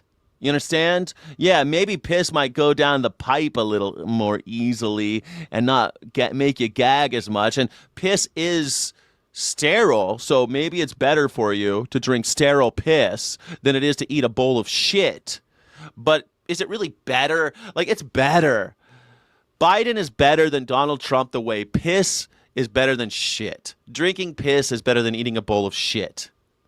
Yeah, that's the difference. If you want to paint me into a corner and try to be, Biden was better than Donald Trump. Yeah, the way drinking piss is better than eating a bowl of shit. Yeah. Rinaldi is in Washington with the details tonight.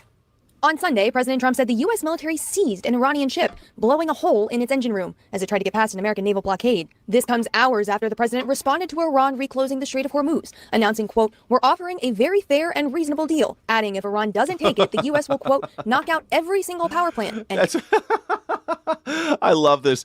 I love this shit. Like, it's very fair and reasonable deal. If they don't take it, I'm going to kill every man, woman, and child, cut their power, kill all their animals. I'm gonna go door to door and kill their pets. I'm going to rip the heads off their babies and sell them to the Epstein Island crew. Man, I'm doing all this shit, but I'm reasonable. I'm totally reasonable, though. This is totally reasonable. Donald Trump is about as reasonable as a goddamn rabid dog at the junkyard. You want to well, look, puppy, I'm just here in the middle of the night to look. I'm just looking. I'm just a looky-loo. I'm just window shopping, little doggy. Pitbull, frothy-mouthed. That's how reasonable he is.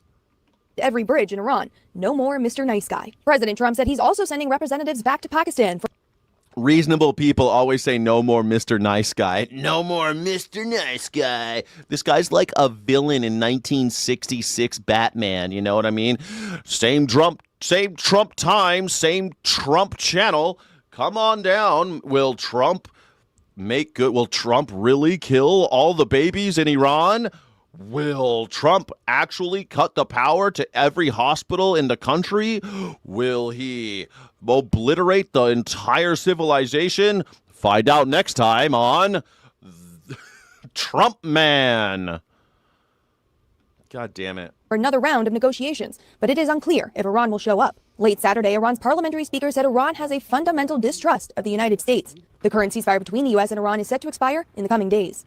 On Sunday, multiple members of the Trump administration expressed optimism for the U.S. to hammer out a deal with the Iranian regime before the ceasefire expires.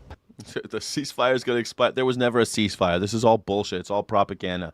There's never a ceasefire. They said there's a ceasefire so that you guys would think that the gas prices would come down. They didn't come down. They went down a little bit. The stock market rallied a little bit. That's all it was about. That's so that people can play poly market, basically, so that they could say, oh, the ceasefire. Yeah, it's a ceasefire. Please don't crash the economy. That's why they keep saying ceasefire. It's bullshit. Madam Chairwoman, I would invite you to come along with me, that we go down to Cuba. You know, I represent the Cuban exile community in Miami. Yes. The Cuban exile community has been sending $8 billion for the last 10 years to Cuba. The Cubans on the island live off the work of my constituents. Fidel Castro has borrowed more money from Canada, from Mexico, from the Europeans, Madam from Chairwoman, the everybody. Fidel Castro The is Cubans dead, have been able and he's been dead for almost a decade. Can we let him rest in peace? Extract? No, I would want him to be burning in I'm not hell. in the business of Oh, Fidel Castro's been dead for over 10 years, and she's talking about he borrowed money from the Canadians. Ah, damn it, those Canadians lent money to Fidel Castro. When? Well, 1967. Oh, okay. So, Thank you, Mr. Chairman, and I thank my colleagues. They want Fidel Castro to burn in hell. I put that in there because all of this talk about Cuba, I have not withdrawn my prediction that we will be at war with Cuba before the end of 2026, that we will have military action against Cuba before the end of 2026. What do you think? Think I'm right or wrong? What do you think? I think we're going for it, man. Double tap that screen, says Paul Cruel. Thank you so much. Do you think we'll be at war with Cuba? I think we're going to be. I think Rubio, that's all. I think that's the only way Rubio sticks it out. Rubio doesn't want to work for that piece of shit charlatan Donald Trump. He hates him. Calls him the greatest con man the world's ever known. That's what Rubio said about his boss.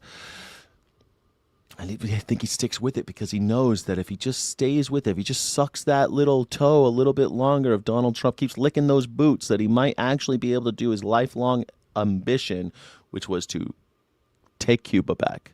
Take Cuba for America. I think that's what's brewing. But excursion. I think we're going to do a Cuban excursion. Yes. Oh, the U.S. people are poor thanks to Trump. Yeah, of course. Are you kidding me? We're getting squeezed. We're getting filled out like an application. We're getting poked on both ends like a Chinese finger trap. We're like Sasha Grey at the nadir of Sasha Grey's career. We're bad, man. It's not looking good, man. It's really, really bad. My gas prices are up. My electricity bill is up. My coffee is 50% up. Everything is more expensive, and I'm making less. Something's got to give. Oh, also, credit card interest just went up to 32% under Donald Trump, a person who promised that he would get it capped at 10%. What promise has he come through on? He even promised he wouldn't go to war with Iran. He went to war with Iran. He said that the interest rates of credit cards would go down to 10%. They've gone up to 32%. He said that gas prices would go. They've gone up. He said that grocery prices would go down day one. They've gone up. He said the Ukrainian war would be over day one. It's gotten worse. He said that Gaza would be over the day one that he said at the inauguration that it would be over. It's still going. There's not a ceasefire. It's bullshit. Thousands of people have still been murdered since the ceasefire. We're at war with Lebanon now. Israel is at war with Lebanon. They're bashing the faces of Christ statues in Lebanon. Which promise did he come through on? Which one was it? Biden was going to crap. Yeah, Biden was going to do it too. Yeah, I know, guys. You guys don't have to tell me that the Biden was a piece of shit. From Georgia for yielding time, and I thank him for the yeoman's work that he does as a member of the Rules Committee, a member of the Agriculture Committee, and a member of the Intelligence Committee. He knows what he is talking about here tonight because of the work that he has done over the years on. The thing is, if he says he's going to do something, he's lying. He'll do the opposite. If he says he's not going to do it, he's going to do it. I'll never get into a war with Iran, and it'll never happen. Gets in war with Iran. I'm never going to do any kind of regime change, nothing like that. Fucking kidnaps Maduro. I mean, the guy, he's a liar. When are we going to fucking wake up? When is America going to wake up? The guy works for Vladimir Putin. It's so funny. People are shocked that after the Iranian thing started, Russian oil is no longer embargoed by America, and Vladimir Putin is making shitloads of money. We're shocked that somehow Vladimir Putin is benefiting from Donald Trump's actions. He works for Vladimir Putin. He works for everyone else but you. He works for the oligarchs. It doesn't matter that Vladimir Putin's Russian. It matters that Vladimir Putin might be richer than Elon Musk. It's very possible. A lot of people think that Vladimir Putin is actually richer than Elon Musk. Whether or not that's true, it doesn't matter, because Donald Trump's sucking them both off. Donald Trump sucks both those guys off. He talks big and tough like he's got some beef with them, but then he gets on his knees and he blows them because he works for them. Particularly on the Intelligence Committee. Mr. Speaker, I don't think anybody in this country can deny that Netanyahu's the same thing. Netanyahu's the same. The number one component of Israel economy is tech and AI. That ring any bells? Do you know anybody rich who's into tech and AI? Do you know any oligarchs that are really into tech and AI these days? It's the same shit, guys. They're all part of the same cabal. People think, it's Netanyahu to blame. It's the Jews. Look out for the Jews. It's the Muslims. Look out for the Muslims. They're the same fucking guys. You think Mohammed bin Salman is any different than Benjamin Netanyahu? You think Benjamin Netanyahu is any different from Elon Musk? You think Elon Musk is any different from Vladimir Putin? You think Vladimir Putin's any different from Jeffrey Epstein? Donald Trump works for that class, the lazy class, the billionaire class, the oligarchs who buy and sell working class children.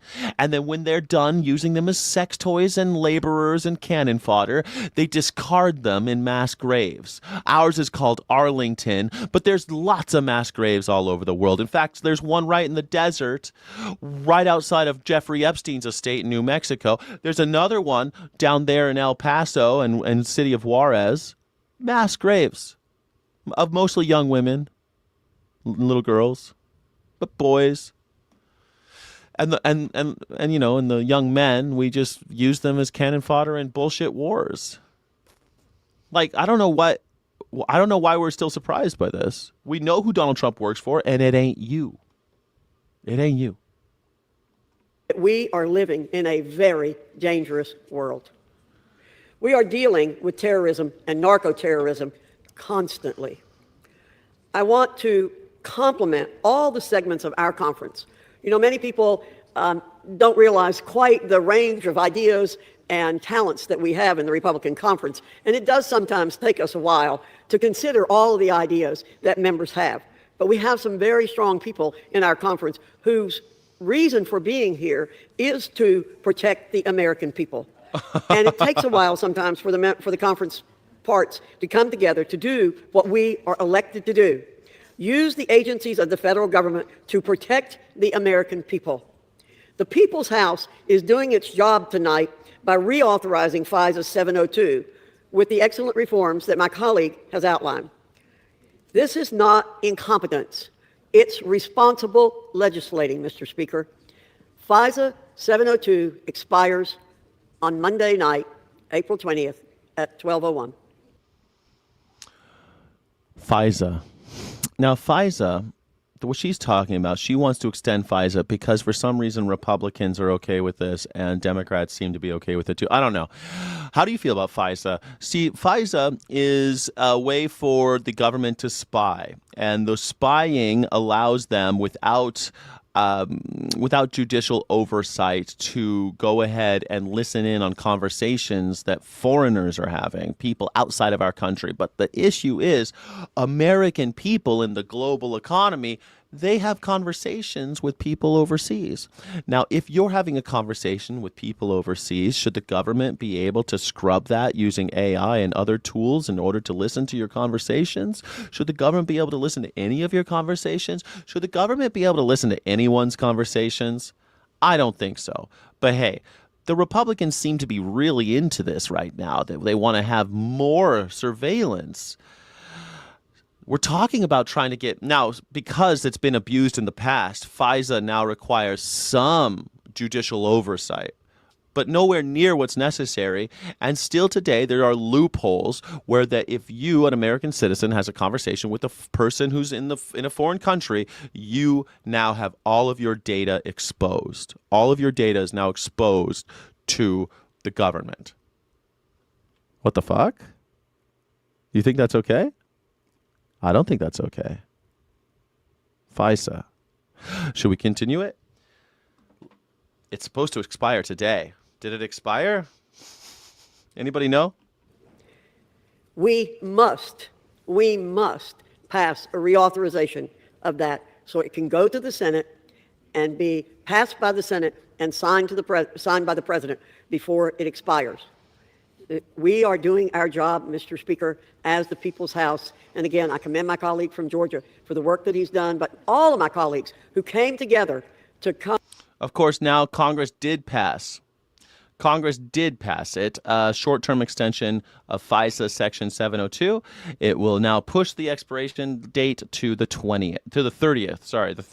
The stopgap measure passed the House and Senate to allow for continued negotiations over longer-term renewal amid intense debate over privacy reforms and warrantless surveillance of Americans. Do you think that the Republicans are fighting for warrantless surveillance of Americans in order to keep us safe? Is that why?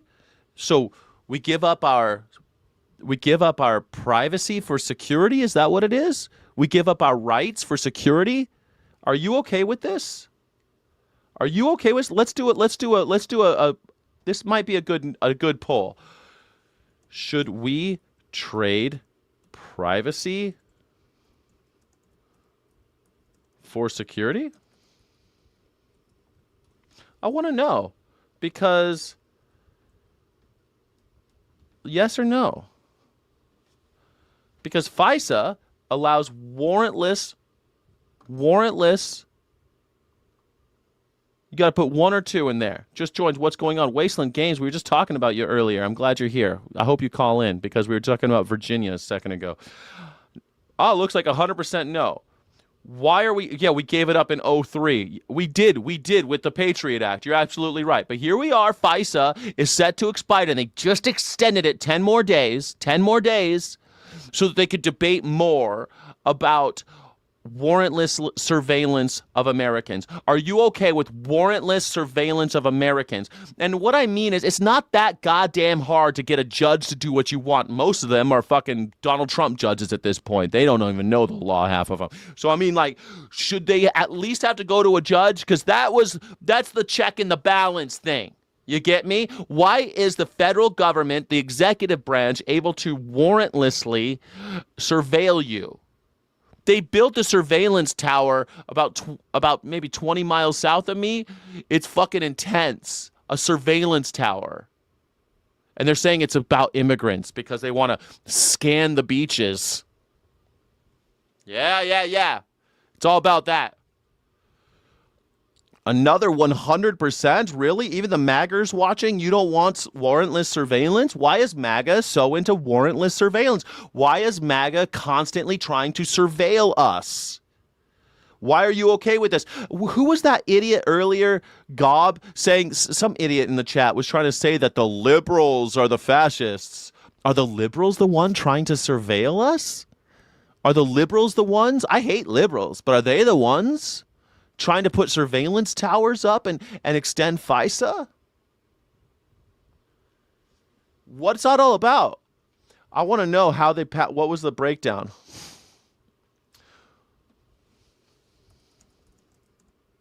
What was the breakdown of the votes by party? Let's see. Let's see. Because, I think both of them suck. Did they do 100%? Let's see how they did it. Ooh, Senate passes it. Let's see. The number one, Newsweek. Let's see. I trust Newsweek on this one. Let's just looking for facts. 1978 sets the rules. Okay. FISA is a U.S. law passed in 1978 that sets the rules for government surveillance as in national security cases. It used to be not that big of a problem. It also created the Secret Foreign Intelligence Surveillance Court, which FISCA, which oversees surveillance requests. The current debate focuses on Section 702, a provision added in 2008. That allows U.S. intelligence. Wait, who was president in 2008? Outside the United States without a traditional warrant. I think it was George W. Bush signed that into law. And did Barack Obama change it? Did Barack Obama get rid of it? While Americans cannot be directly targeted, their communications can be collected if they are in contact with any foreign targets. Their practice has drawn criticism from lawmakers who argue it can allow warrantless searches of Americans' data. So, let's see.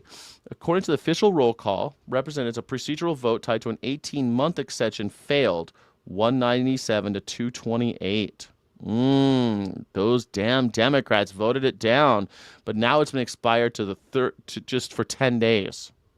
They couldn't do a clean 18-month extension. Speaker Mike Johnson backed a longer 5-year extension, MAGA, with revisions, but some Republicans objected.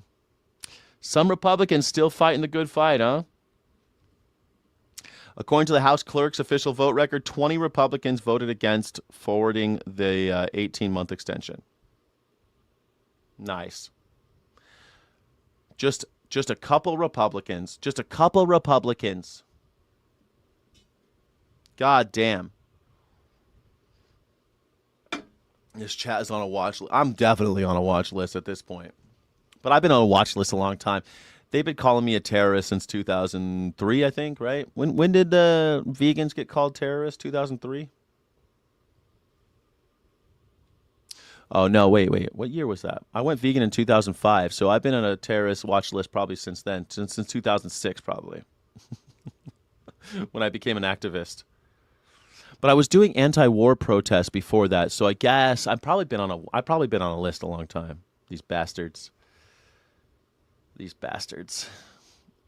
All right, so there you go. It looks like 100% of you think that we should not trade privacy for security. Nice. I'm glad. You surprised me, Maggers. You've been vegan longer than I've been alive. I've been vegan 21 years, yeah. 21 years I've been a conscientious objector to slavery. It's a whole thing, and we don't need to get into it. But, I'm just a guy who's against slavery. You know what I mean? It's not that big of a deal. I'm just a guy who's against slavery. U.S. officials are planning to Epic fury! to Pakistan for a new round of peace talks, but Iran is reportedly Go to Pakistan! A Muslim country? Yeah, we don't have problem with Muslim countries. We love Muslim countries, especially if they have nuclear weapons. If you have nuclear weapons, we don't have a problem with you at all. We love you. We're best friends if you have nukes. If Iran had nukes, we would be doing business with them. You know that, right?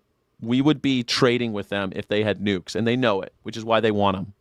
refusing to come to the table. Matt Finn joins us from Islamabad, where American diplomats thought there were talks going to take place. Matt, do you think the Americans are going to come if the Iranians say they're not?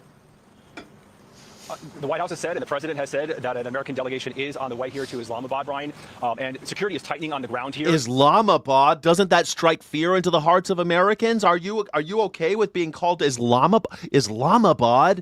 We're sending our favorite son, J.D. Vance and Steve Witkoff, the great sons of America, the wonderful Jared Kushner, the most incredible prodigal sons, our favorite. We're saying to them to Islamabad. Will they make it back? Oh my God, Islam is so scary, everybody. So-called red zone forming around a perimeter of the area where the second round of peace talks are expected to happen. But to your point, we don't necessarily have a time and day yet for these talks. State media associated with the Iranian regime claims Iran may not send a delegation here to Islamabad. That guy looks like I thought that was a picture of Bumblebee for a sec. I thought that was a transformer, man. It's a dude on an aircraft carrier being like, yeah, we're going to bomb all of you. We're going to kill everybody because we're reasonable. We're the reasonable ones. Kill everybody. Don't forget, everybody, my name is Skyjack Morgan. I'm an independent news and culture commentator, free speech and critical thinking advocate. Thank you so much for being here for the #1 news reaction show on YouTube. #1 news reaction show on YouTube. Thank you so much for making me the #1 news reaction show on YouTube. I love you. Thank you, Sky City Rebels, for all of your support. Keep it up. Please like and subscribe. If you're not a channel member, become one. We're trying to build a community based on dignity-based resistance. As long as that U.S. blockade remains in the Strait of Hormuz. But Iran's reluctance to publicly confirm could just be posturing or doing their own public relations. A senior White House official tells Fox that Vice President Vance, Jared Kushner, and Special Envoy Steve Witkoff plan to come here to Islamabad. President Trump writing, we're offering a very fair and reasonable deal, and I hope they take it because if... Fair and reasonable. We're very fair and reasonable. Trust me. Always so fair and reasonable. Does this guy, look at his PFP. Does that look like a fair and reasonable person? Is this a person, this guy looks like a rodeo clown. I don't know. The PFP, this is our president's PFP. And look at how ridiculous this looks. First of all, it makes him look fat as shit. I don't know. It makes him look fat.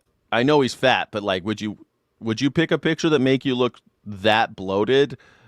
Scowling? Fair and reasonable. I'm fair and reasonable. Look at me. I've painted my face. I'm the American William Wallace. Look at this idiot. He thinks he's Braveheart, but he's not. He's a rodeo clown.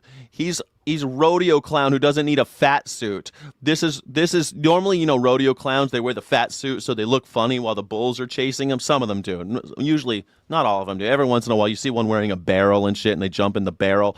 This is what Donald Trump, he's a rodeo clown. Yeehaw! Ride 'em, cowboy. They don't. The United States is going to knock out every single power plant and every single bridge in Iran. No more Mr. Nice Guy. It's time for the Iran killing machine to end. Now, President Trump also says a 900-foot Iranian-flagged cargo... Is it AI? I don't know if it's AI. It probably is AI, man. I don't know. I assume one of his weird minions painted it or something. Maybe it is AI. Donald Trump is he's so into AI slop. It's hard to... I thought I was a doctor. I thought I was a doctor. I got really excited. I made a doctor. I put into the prompt. I want to be a doctor, and they made me look like Jesus Christ. Maybe Jesus lives in the AI. Jesus lives in he wanted it to look like me. I thought he was a doctor. How do people still follow this guy claiming that what kind of a fucking weirdo goes to an AI chatbot and says, make me look like Jesus Christ healing America with people praying to me? Think about what that prompt had to be. And if you believe that he didn't want to look like Jesus Christ with glowing orbs and healing powers, and he really said doctor, think of the psychopathy involved in somebody some 80-year-old man going to his computer and being like, make me a picture of me as a doctor healing all of America and people praying to me and Jesus. No, Jesus, but there's angels in the sky and Statue of Liberty. I love the Statue of Liberty. We all do, don't we, folks? We love statues. We love liberty. We love the Statue of Liberty. It's so nice. It's so nice. New York is so great. I can't live there anymore, but I love it. ship tried to violate the U.S. naval blockade yesterday. The U.S. destroyer Spurans repeatedly warned the Iranian ship to turn around in a 6-hour standoff before firing at the Iranian ship's engine room. Vessel Tosca, motor vessel Tosca, vacate your engine room. Vacate your engine room. We're prepared to subject you to disabling fire.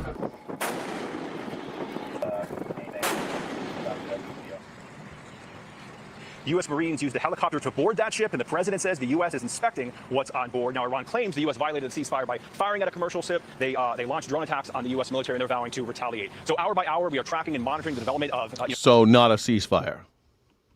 critical peace talks here in Pakistan. We will keep you updated, Brian. All right, thanks so much, Matt. We'll see what happens. Be sure to Epstein wasn't, dude. They were all, dude. The billionaires donate to whoever's in power. If it's in the 90s and the Democrats were in power, they give money to them. If it's the 80s and the Republicans are in power, they give money to them. That's how that works. Donald Trump was a Democrat in the 90s. You know why? Because they had the power, and that's what they do. They suck up to power. If the Democrats are in charge, they become Democrats. If the Republicans are in charge, they become Republicans because it doesn't fucking matter. They're the same. They're the same. The red door and the blue door both go to the gas chamber. Don't go into the gas chamber. Red and blue. It don't matter. Both doors aren't shower. That's not a shower room in there, folks. It's not a shower room. Okay? My God. In the 90s, he was a registered Democrat. Yeah, so was Donald Trump. Donald Trump was a registered Democrat in the 90s. And why should that matter at all? Does it matter that Donald Trump was a Democrat in the 90s? Doesn't matter. They all were. All the billionaires were, because Bill Clinton was president. And they wanted access. That's it, because they're working together. So they switch parties every fucking 10 years. It's like only the pores are sitting there like, oh, I'm a Democrat for life. Yes, I'm a Republican for life. I'm a Republican. If you're not on the payroll, you're not a fucking Republican. You with me? If Donald Trump doesn't recognize your face when he walks into a room, you're not a Republican. You're just a tool of the Republican Party. You're just a shill. You're nothing. You're just some asshole that they're tricking into being. It's like saying that you love Coach over Louis Vuitton. I think Coach makes better bags than Louis Vuitton, and I only have Coach bags. Well, I only have Louis Vuitton bags. Because Louis Vuitton has the branding that I appreciate more. I think Louis Vuitton's cooler than Coach.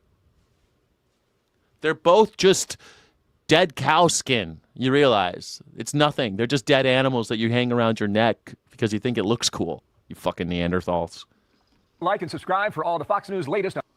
New polling showing President Trump's approval rating is sinking as Americans express growing concern about the war in Iran. The latest NBC News poll has Trump's approval at 37%, the lowest of his second term, while 63% disapprove. The poll finds 2/3 of Americans disapprove of Trump's handling of the war with Iran, including 54% who strongly disapprove. This all comes as voters say the economy remains a top concern. According to the poll, 29% say it's the issue that matters the most to them right now, while 24% say... Yeah, it's funny how the economy is always the thing that matters the most. Yeah, I can't afford to eat. I'm fucking soaking beans. I'm eating rice and beans, son. I'm fucking broke, son. I'm broke. I'm making the same amount of money. I'm just fucking broke. Why is that? I'm making the same amount. Everything's more expensive. That's why.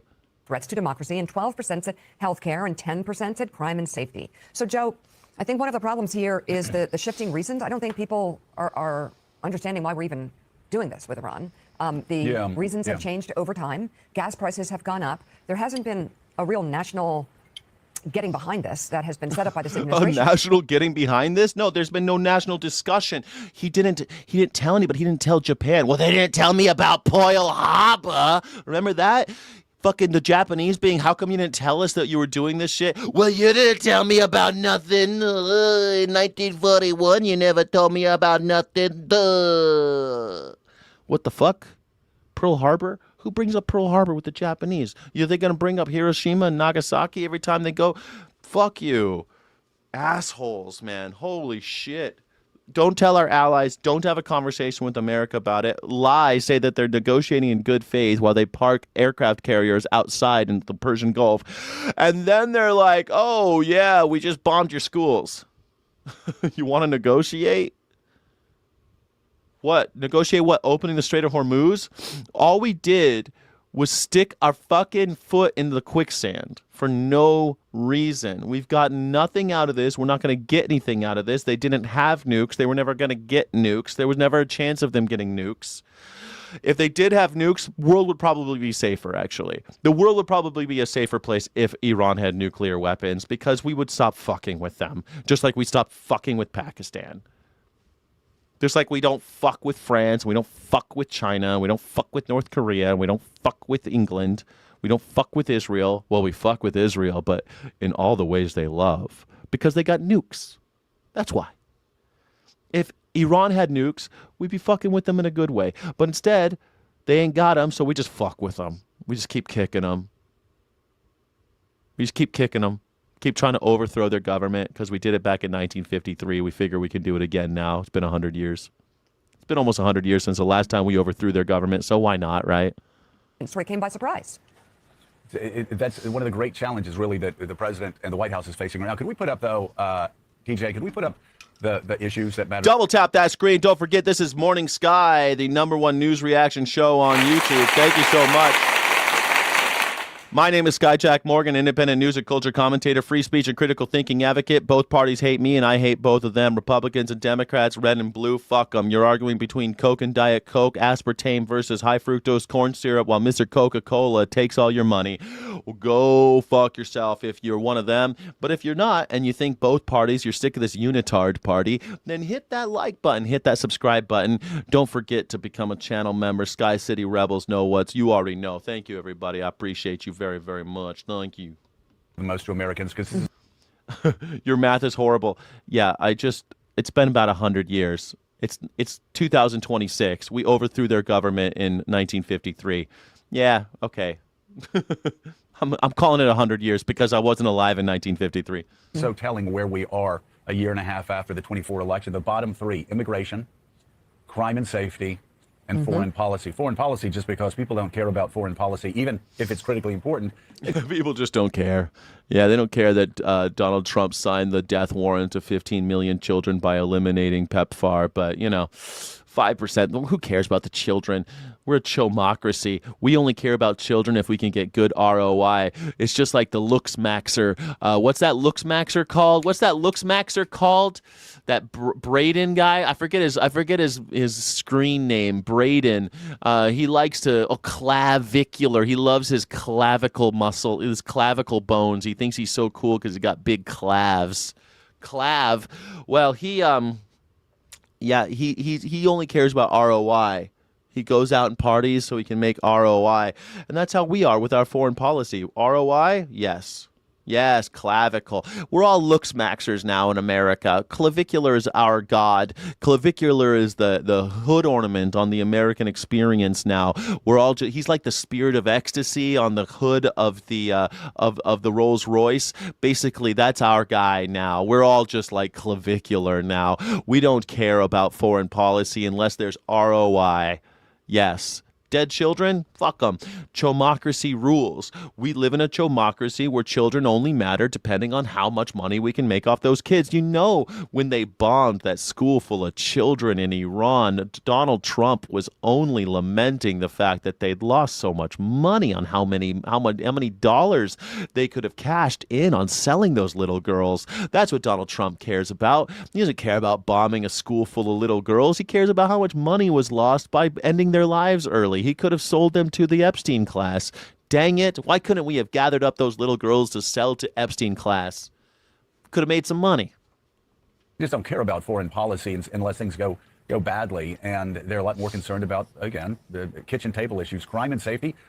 There's been a historic decline, yes, even during the Biden administration, but a historic decline over the past 3 years or so, a drop in crime across America. If you look at the overall rates, Mamdani had the safest January in New York City on record. That's being, you could say the same in cities across the country. In most places, crime's falling. And finally, immigration. 2 things have happened. The southern border is secured. So, that's one of the reasons people aren't so focused on that. But also, the enforcement of immigration is so brutal, has been so brutish, has been so inhumane, has left Americans dead in the streets. That has also dropped. Just not as important. David, I want to go to you, though. I guess it's because of the era I grew up in. But I always, before wars start, I go back to Cap Weinberger and later Colin Powell on the Weinberger doctrine, the Weinberger-Powell doctrine, which actually, we always say it's post-Vietnam, but actually Cap Weinberger, then Reagan SecDef, drew those up following the Marine barracks bombing in Lebanon. And I just want to read these off to you. I will offer no opinion. Colin Powell, remember those? He's talking about Republicans because this is a Republican. This is an old school Republican, though. He's not one of these new MAGers that aren't Republican. This is a real Republican. For once, but as lawyers say, res ipsa loquitur, the facts speak for themselves. Here are the 6 things that Weinberger and Powell said had to be present before a war commenced. 1, is a vital national security interest threatened? 2, do we have a clear, attainable objective? 3, have the risks and the costs been fully and frankly analyzed? 4, have all other non-violent policy means been fully exhausted? 5, is there a plausible exit strategy to avoid endless entanglement? The president is learning no on that as well. 6, have the consequences of our actions been fully considered? Number 7, is the action supported by the American people? I was prompted to look this up because only 1 out of 3 Americans support this, 2 out of 3 oppose it. And number 8, do we have genuine, broad international support? And David, a lot of people decided to throw that to the side after 9/11. And because of it, we got the Iraq War. We got a nasty, messy ending in Afghanistan after 20 years there. Yeah. And we find ourselves in Iran in another war where, at best, 1 of 8 conditions may have been checked, but the others, we just blew through every stop sign, every lesson learned from Vietnam and Beirut. Because people forget. People don't. We got goldfish brain over here. America doesn't fucking care about things like, oh well, how are we gonna get out of this? I don't know. They care about the oil, motherfucker. They never cared about any of that. All that stuff you're talking about, Vietnam didn't have any oil, baby. We want that oil. It never was about nuclear weapons, just like Venezuela was never about cocaine, morons. It was always about the oil. It's always been about the oil. The corporations run this show. And they're psychopaths. They're evil. And the people running them are chomographers, are chomos. That's it, chomographers. Yes, it's exactly it, man. Holy shit. Vietnam, it's like, it's so funny. We're like, oh yeah, let's not get into any wars. Colin Powell was talking about that because of Kuwait. You realize the Schwarzkopf and Colin Powell and Donald Rumsfeld. Donald Rumsfeld, one of the great monsters of the 21st century, even knew that we can't just get into these wars forever. But he's the one who said an eternal struggle against the scourge of terrorism. He and Dick Cheney got us into these endless wars, and now we're going to do it all over again. And Dick Cheney was the one who believed in this Unitarian idea of governance for the presidency. The president is king. That was him who started popularizing that idea. We're all in the same fucking place, man. We keep going back. We got amnesia in America. I don't, because I remember Vietnam vets. My uncle was a Vietnam vet. My other uncle was a vet in Korea. My grandfather was a World War II vet. I knew vets. I was around vets. A lot of my friends are vets now because they went to fucking Iraq and Afghanistan. One of my next door neighbor went to Iraq, brought me back dinars with the face of Donald Trump, of Saddam Hussein on them. Donald Trump and Saddam Hussein, they're so similar, it's hard to tell them apart. The only difference is the mustache.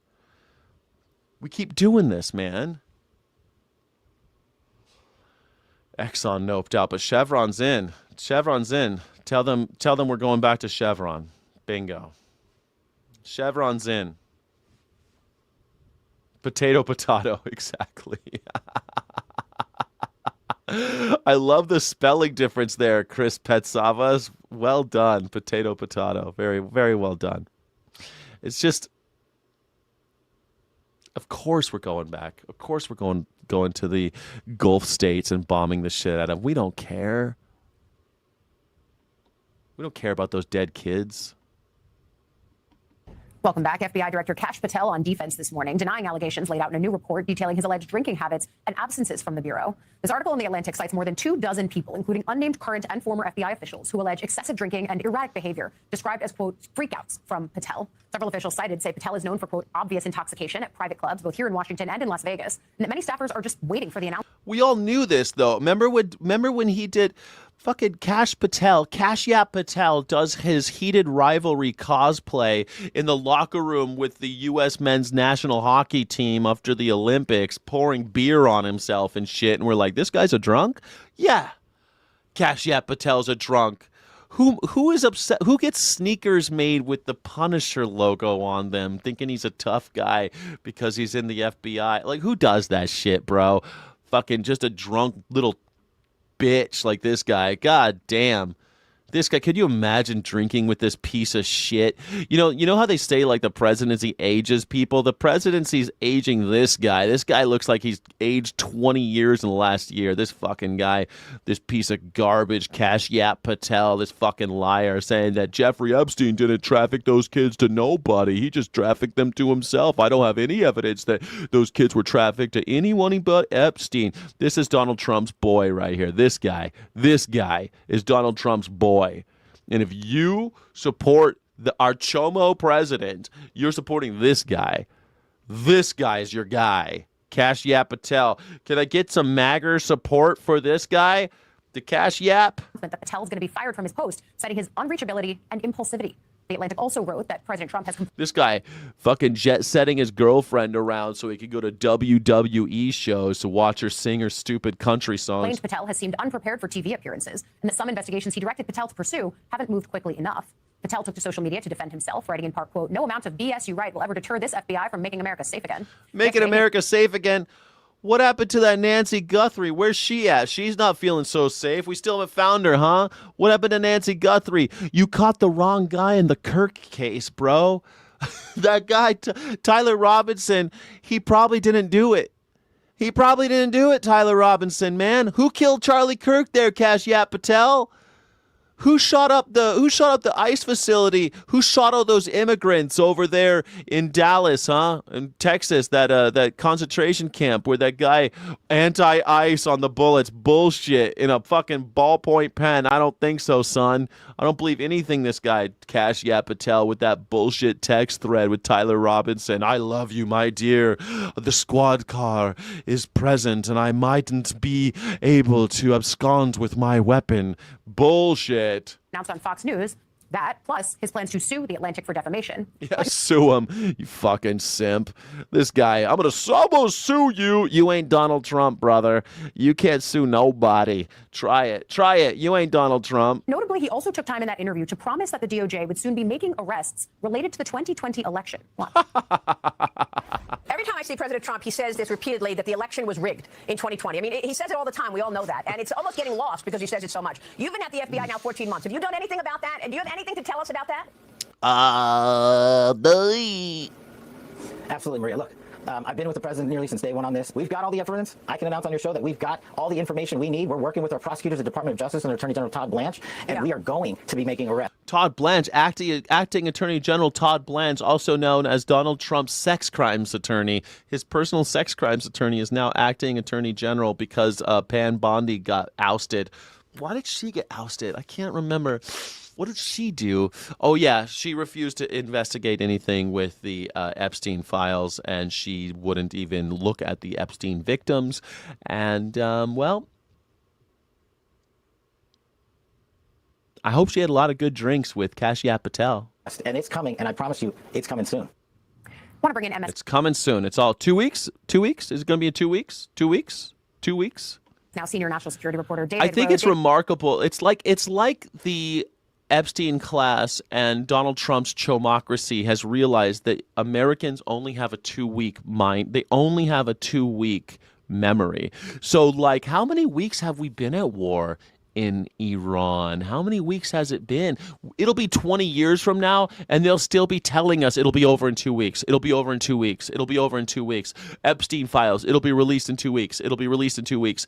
Oh, we're going to have some investigation. We're going to have some prosecutions of the people, of the men who molested all those girls and killed them. 2 weeks. 2 weeks time. In 2 weeks we'll find out everything. Just in 2 weeks. Don't worry.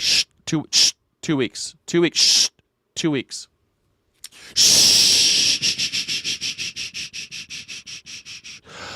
2 weeks, baby. It's just 2 weeks. Just wait. Don't wait. 2 weeks. The gas prices will go down in 2 weeks.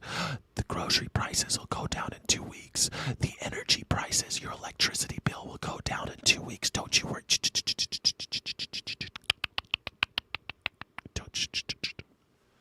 Don't worry. 2 weeks. It's a Fortnite. Yes, it's a Fortnite. Maybe that's why that game is so popular. People don't know what Fortnite means anymore. But maybe they love that game because they're like, Fortnite. And they play it for 2 weeks. They're like, have I still been playing this game? I've been playing this game for how long? 2 weeks. I've been playing this game for 2 weeks? Nah, let's give it 2 more weeks. 2 more weeks. A Fortnite. Give it 2 more weeks. Give it 2 more weeks. 2 weeks. How long will you be on Mars? 2 weeks. 2 weeks. It's an act being described as disgraceful and shameful. Hey, you guys. Here we go.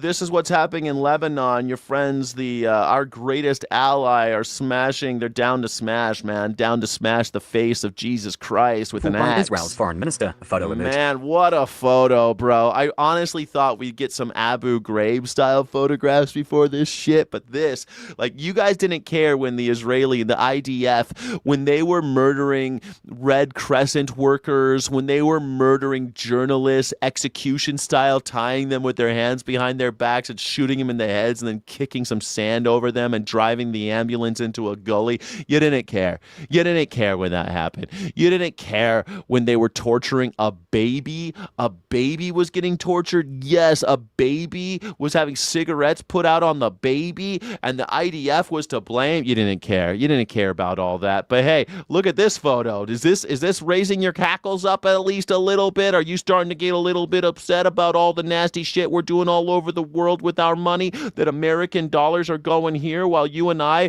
are having to pay twice as much for coffee as we did a year ago, twice as much for gasoline as we did a year ago, twice as much on our electricity bill as we did a year ago, and we're funding this shit? This is what we're funding? You're upset that we were funding AIDS research and PEPFAR to keep little kids from getting AIDS in Africa? You were upset about that? It was far cheaper than this. This is what we get for our money these days. This is what we're paying for. Billions of dollars for this. Actually, way more than billions. I mean, the budget for our government for the military-industrial complex is $1 trillion a year. Ain't that something? And guess where a lot of that money goes? Our friends and our greatest ally, IDF. Wow. Wow. Why are we in Lebanon again? Why are we killing Lebanese people? Why are American dollars going to Israel to kill Lebanon? What did they do again? I forget. Were they looking for nukes? No. What did they do? Oh, they were friends with the Palestinians 25, 30, 40, 50 years ago? Okay. Great. So while we're killing the people of Iran, they're killing the people of Lebanon. 46% are Christian, and they're just tearing down statues of Jesus Christ and smashing them in the face with an axe. That's what we're doing? That's going to be the picture of the summer, bro. Is it going to get worse than this or better, you think? What do you think? It's going to get worse or better? Are we going to have some Abu Ghraib style photographs where good old corn-fed American boys are torturing people with hoods on their heads, sticking electrodes on their balls and torturing them? Is that something we're going to get next? I mean, it's a low bar. I don't think this is the lowest we're going to go. I don't think this is the lowest. What do you think? Is it a wake-up call? Is it a wake-up call? Are we going to get this? I mean, we weren't upset when we saw the babies getting tortured. We weren't upset when all the children were getting killed in Gaza. But, you know, this might get them. Americans are getting upset. Geez, Donald Trump. Oh, wait, is that a statue of Donald Trump? I mean, I thought Donald Trump was Jesus Christ. Donald Trump with that AI. I mean, he really loves, and then he posted that AI image of Jesus hugging him. I thought Donald Trump loved Jesus Christ. Then why are we supporting Israel? Why are we supporting this type of thing? Why is this happening? Online over the weekend showing an Israeli soldier taking the blunt side of an axe to a fallen sculpture of Jesus on the cross. Reuters verified the location of the image as Debel in Lebanon South. A local priest said the cross was part of a small shrine in a family garden. He said it was a, quote, desecration of our holy symbols. Oh, even the priest? Oh, is religious now? It's an AI. This is AI. This is AI. I love this is the image that's AI. The priest who was there says this is what happened. Like, we have eyewitnesses, dumb shit. Israeli Foreign Minister Gideon Saar called for an investigation and apologized to every Christian whose feelings were hurt. Israel's military on Monday said it was investigating and viewed the incident with great severity. Dude, see what I mean? This is how stupid people are. You think African problems are African problems? Are you that small-minded? Did COVID only stay in China? Do you think Ebola only stayed in Africa? African problems. Do you think AIDS only stays in Africa if we ignore AIDS? Or do you think that if we could keep children from getting AIDS in Africa, we could probably keep Americans safe? Since we're all connected, since people move around. What do you think? Oh, those are African problems. They should solve them. Okay, great idea. Maybe we should stop raping Africa. Maybe we should stop impoverishing them. It's a rich continent. They're filled with riches.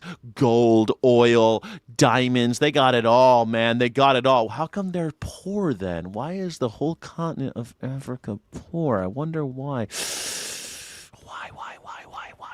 Could it be our foreign policy that's doing that? That the great powers of the world are keeping them impoverished in order to make sure that the wealth stays in our country? Would it make sense, since we are actively impoverishing the people there, to just kick them back a piece so that maybe they don't get a bunch of AIDS and bring it over here, or Ebola and bring it over here, or MERS and bring it over here, or SARS and bring it over here, or COVID and bring it over here, whatever it may be, Zika, West Nile, whatever it may be. Only an idiot would think that what happens to the poorest people on planet Earth doesn't affect the richest people on planet Earth. Only a moral imbecile would think that what happens to humanity isn't affecting all of humanity. That an injustice anywhere isn't a threat to justice everywhere. Only a moral imbecile would think that, and only a fucking goldfish would forget the lessons of 9/11. That what happens to the poorest people on planet Earth can directly affect the richest people on planet Earth. When those towers came down, that's the only thing we should have remembered. The only thing we should have learned is, God damn it, we've been fucking with Saudi Arabia too much. God damn it, we've been in the Gulf state making sure that the oil money comes to New York and London instead of the people of those regions. And you know what? The chickens have come home to roost. And now we gotta blew up in our fucking faces, and now we got all sorts of shit. The economy crashed. We're getting spied on by our own government. All this stuff happened because why? Because we were fucking around in the Middle East, and with poor people, it eventually affects us. But yeah, African problems can stay in Africa. It's got nothing to do with us. What a fucking idiot you must be. Debel is one of dozens of villages in South Lebanon now under effective Israeli occupation. Israel and Lebanon on Thursday agreed to a US brokered ceasefire intended to halt fighting between Israel and Hezbollah. There you go. Jesus Christ. Jesus Christ.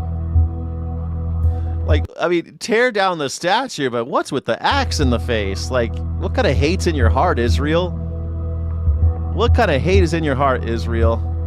Following the completion of initial examination regarding a photograph published earlier today, the IDF soldier harming a Christian symbol, it was determined that the photograph depicts an IDF soldier operating in southern Lebanon. The IDF views the incident with great severity and emphasizes that the soldier's conduct is wholly inconsistent with the values expected of its troops. Of course it is. Yeah, you don't teach these guys to be bloodthirsty murderers. The incident is being investigated by the Northern Command and is currently being addressed through the chain of command. Appropriate measures will be taken against those involved in accordance with the findings. Furthermore, the IDF is working to assist the community in restoring the statue to its place. Oh, they're going to make a new Jesus statue after they crush the other one's face. The IDF is operating to dismantle the terrorist infrastructure established by Hezbollah in southern Lebanon. Is that what's going on? And has no intention of harming civilian infrastructure, including religious buildings or religious symbols. No intention of destroying civilian infrastructure. What are all these bombs doing? We have no intention of disrupting civilian infrastructure. We would never do that. That would be a war crime.